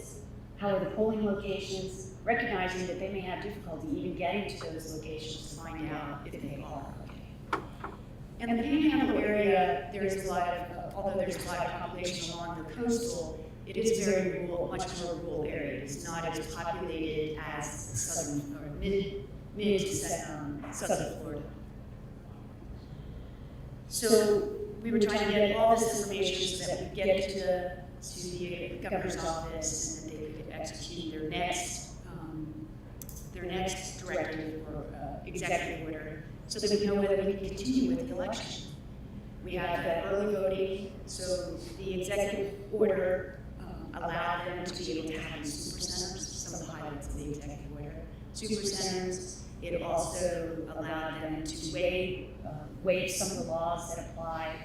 Like if you're picking up your vote by mail ballot on election day, you have to execute an affidavit normally saying why you can't go to your polling location. Well, obviously, there's a good reason why these people are not going to the polling location. So that was waived. The other thing is if you ask for your ballot to be sent to some location other than your normal address, because there's a lot of displaced people. Normally that has to be in writing first before they will send that ballot out to that location. That was waived so that they could go ahead and get their ballots wherever they had moved. The Secretary, we also put up a Hurricane Michael webpage to guide displaced voters to where and how they could vote. And we worked in coordination with the supervisors of elections. What are your locations? Even if they had their website up, we wanted to make sure that voters could have another place to go to look, a central location to go to. Our Secretary of State, Ken Detzner at that time, visited those counties, and in some counties, as you've heard, lent a helping hand. And that visible leadership was really important, I think, to voters to know that people were out there concerned, trying to make sure that they were going to be able to vote and that their ballots would be counted.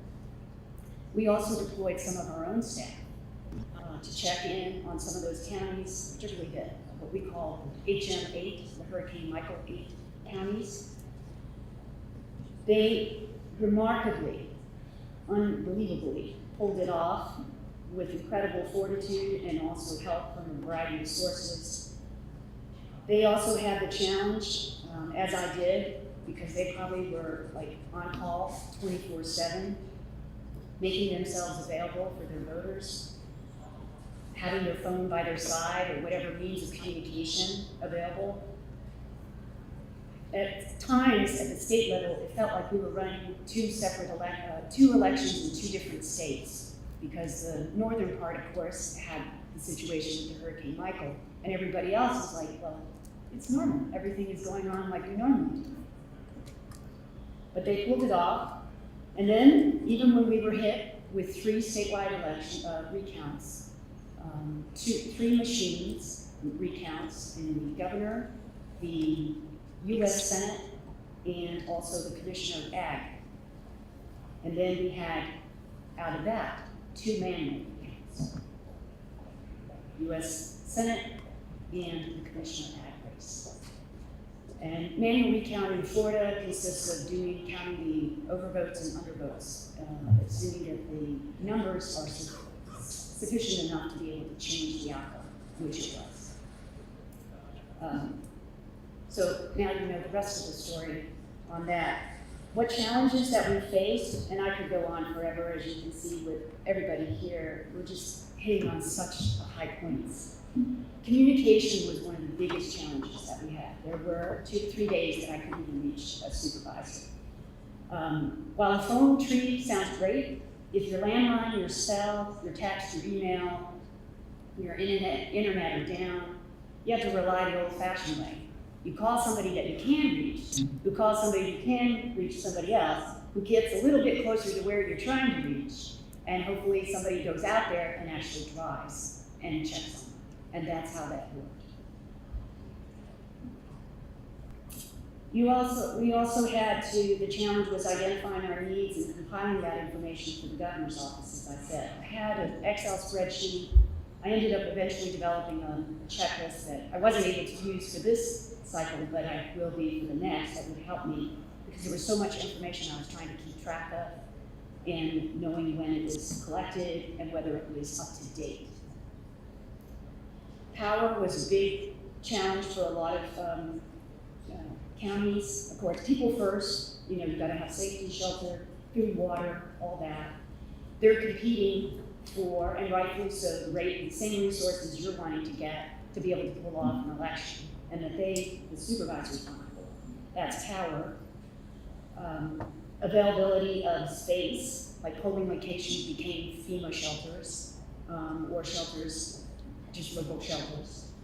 Equipment and supplies, whether it's power cords, you know, backup generators, whatever. Road access, you know, they had to, they restricted, they actually had curfew and a couple of times in the counties, so you couldn't even get into where you needed to go, or you had to stay put.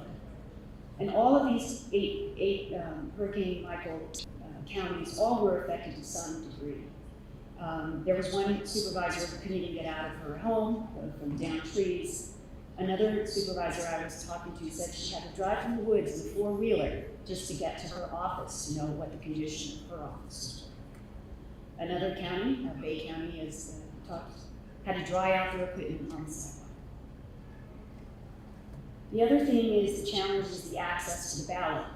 The displaced voters, the first responders, the law enforcement, individuals, utility providers, other volunteers who come in to help get your community back. They may not have been expecting to be away from home and be able to vote. Maybe they like to vote on election day, so they haven't voted yet. And it's not just from within the state, it's also from around the country that come in. And you're encouraging them to come in because you want your community to be set up. And then you have a difficulty finding ways to be able to get them to be able to vote. Talked about the competing resources. Getting the executive orders timely, the laws and procedures that are in place, and trying to keep pace with the scope of disasters, because they seem to be getting more severe, more intense. There's a yin and a yang to elections, I find, and that is you want flexibility, because every community is a little bit different. So one size is not going to fit all. But you also want uniformity. You want to be able to ensure that it's fair, it's efficient, it's successful, it's secure, it's accessible. That's a lot. So there's the yin and yang. The partnerships. We had a lot of those. Obviously, the supervisors of elections, their colleagues, they helped out, they were great. We had counties from east and west of the stricken area that come in and help as best they could. That's the way it should be. That's your neighbor. We have the governor's office, of course, the Division of Emergency Management, United States Postal Service, to the extent that it was possible that they could do things. We reached out. We had a really good working relationship with them. The Department of Transportation, access on roads. Utility companies. They were really driven to be able to, and they were told to be driven, to be able to get power back. The National Guard, law enforcement. Even the private vendors of voting systems or voter registration support. There's so many people and partnerships, and you don't realize that all of them all play a big role. And it's really important to maintain those relationships. I had to mention this later about mitigation, is ensuring that you have those relationships well established, because the time to do it is not when you have that disaster.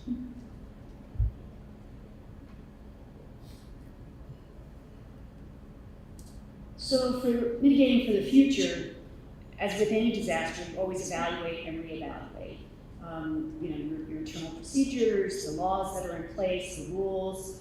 While we had revised our emergency rule a couple of years ago, The underlying law is from 1994. That's 2 years after Hurricane. A lot of things have changed.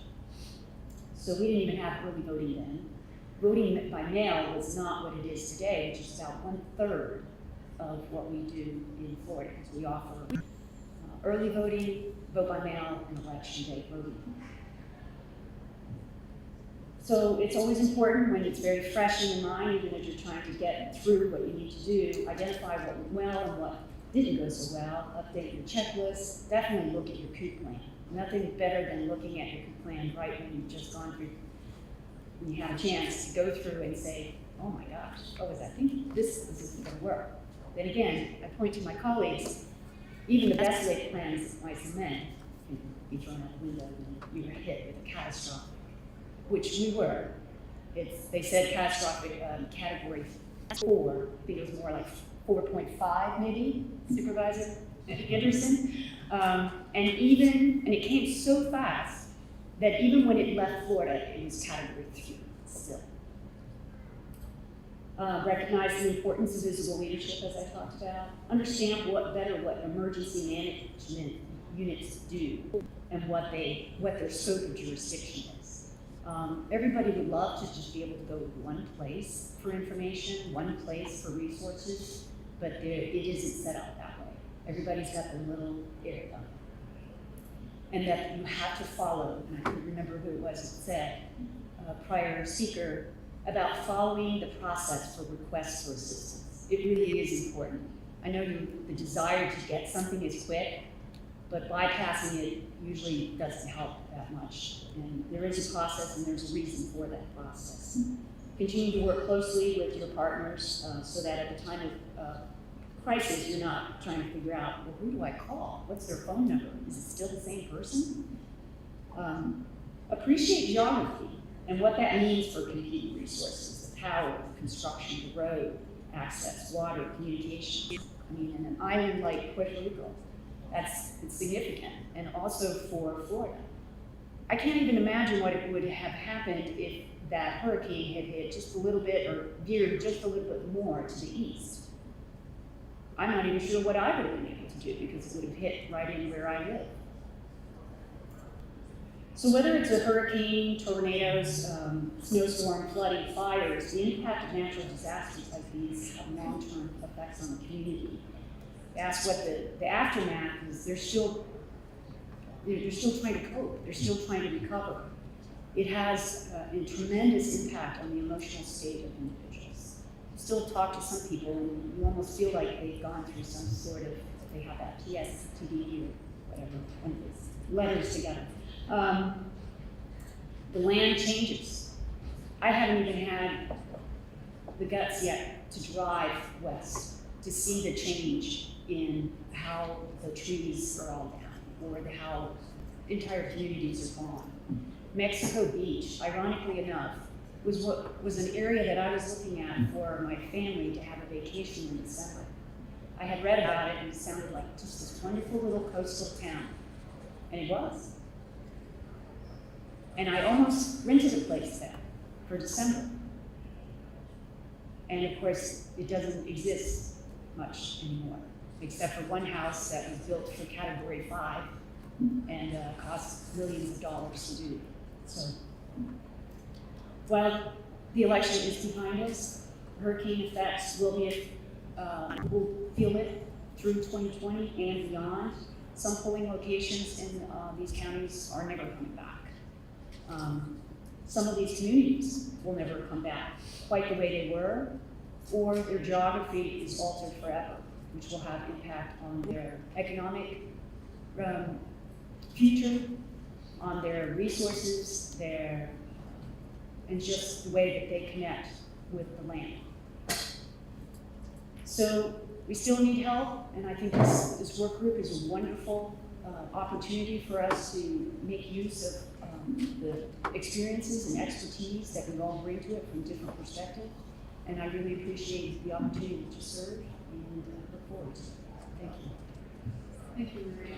Thank you for your testimony and for all the work that you do to ensure that voters in Florida have opportunity to vote. Thank you all once again for coming. Thank you they were difficult to hear. Just incredible. I mean, one of the takeaways I have is how elections go beyond elections and giving hope to the future for people who are affected by these disasters. So I wanted to talk a little bit about next steps. As I mentioned earlier, today's presentations will be posted online, along with a series of videos on different topics related to election disaster recovery, filled with Bay County, Florida, and San Juan, Puerto Rico. We will also publish a full roster of the EAC Disaster Preparedness and Recovery Working Group membership online and notify the working group when these links are available.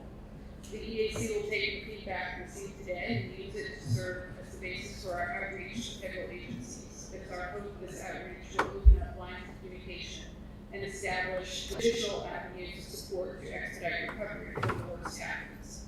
EAC staff will also discuss today's findings and recommendations and create a timeline for producing new materials. We will continue to engage the working group on these resources and in our federal outreach. These activities will be wrapped into the Commission's larger effort to educate election officials and voters ahead of the 2020 presidential election. In addition, members of our staff will present a request to the Executive Committee of the EAC Standards Board to establish an ad hoc committee devoted to disaster preparedness and recovery. This step ensures that this issue has a constant presence in the national discussion around election administration best practices. This request will follow a presentation several members of the working group will give in front of the state report about challenges their jurisdictions face following natural and man-made disasters, the impact of voters, and solutions their offices have identified. I wanted to end this meeting by once again hearing directly from the election officials impacted by this disaster. One piece of feedback that the EAC has heard repeatedly is that decisions made in the midst of the disaster and discussions around how best to serve voters are often dominated by those who have no idea about the realities of what it's like to live through one of these disasters. In the aftermath of natural and man-made disasters, those who administer elections serve as pillars of their community's recovery work far beyond just ensuring access to polls. One example of this is the Puerto Rico State Elections Commission, where the CEE has turned multiple satellite offices into OACs where citizens can receive aid, contact their families, and work with government agencies to receive assistance. Such work exemplifies the common values every election official should embody: resourcefulness, resilience, dedication, ingenuity, and preparedness. And I'll let CEE Commissioner Norma Burgos tell you more about this effort on the last video.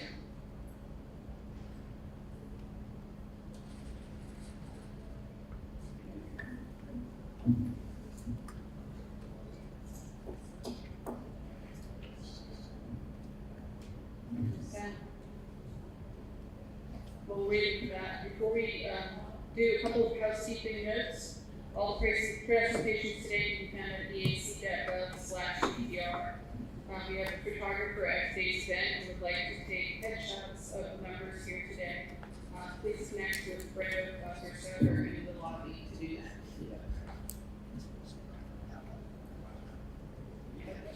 Did that video go?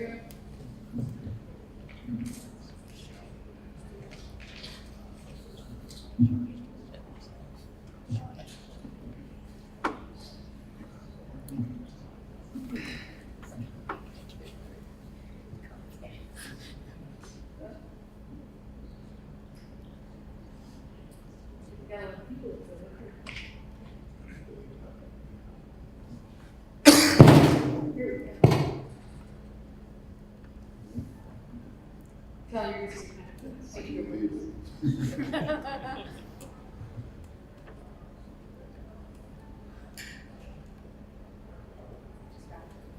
gonna wrap. Okay. It'll be available online. Okay. There you go. The link So, sorry about the technical difficulties. That video will be available online. Okay, thank you so much.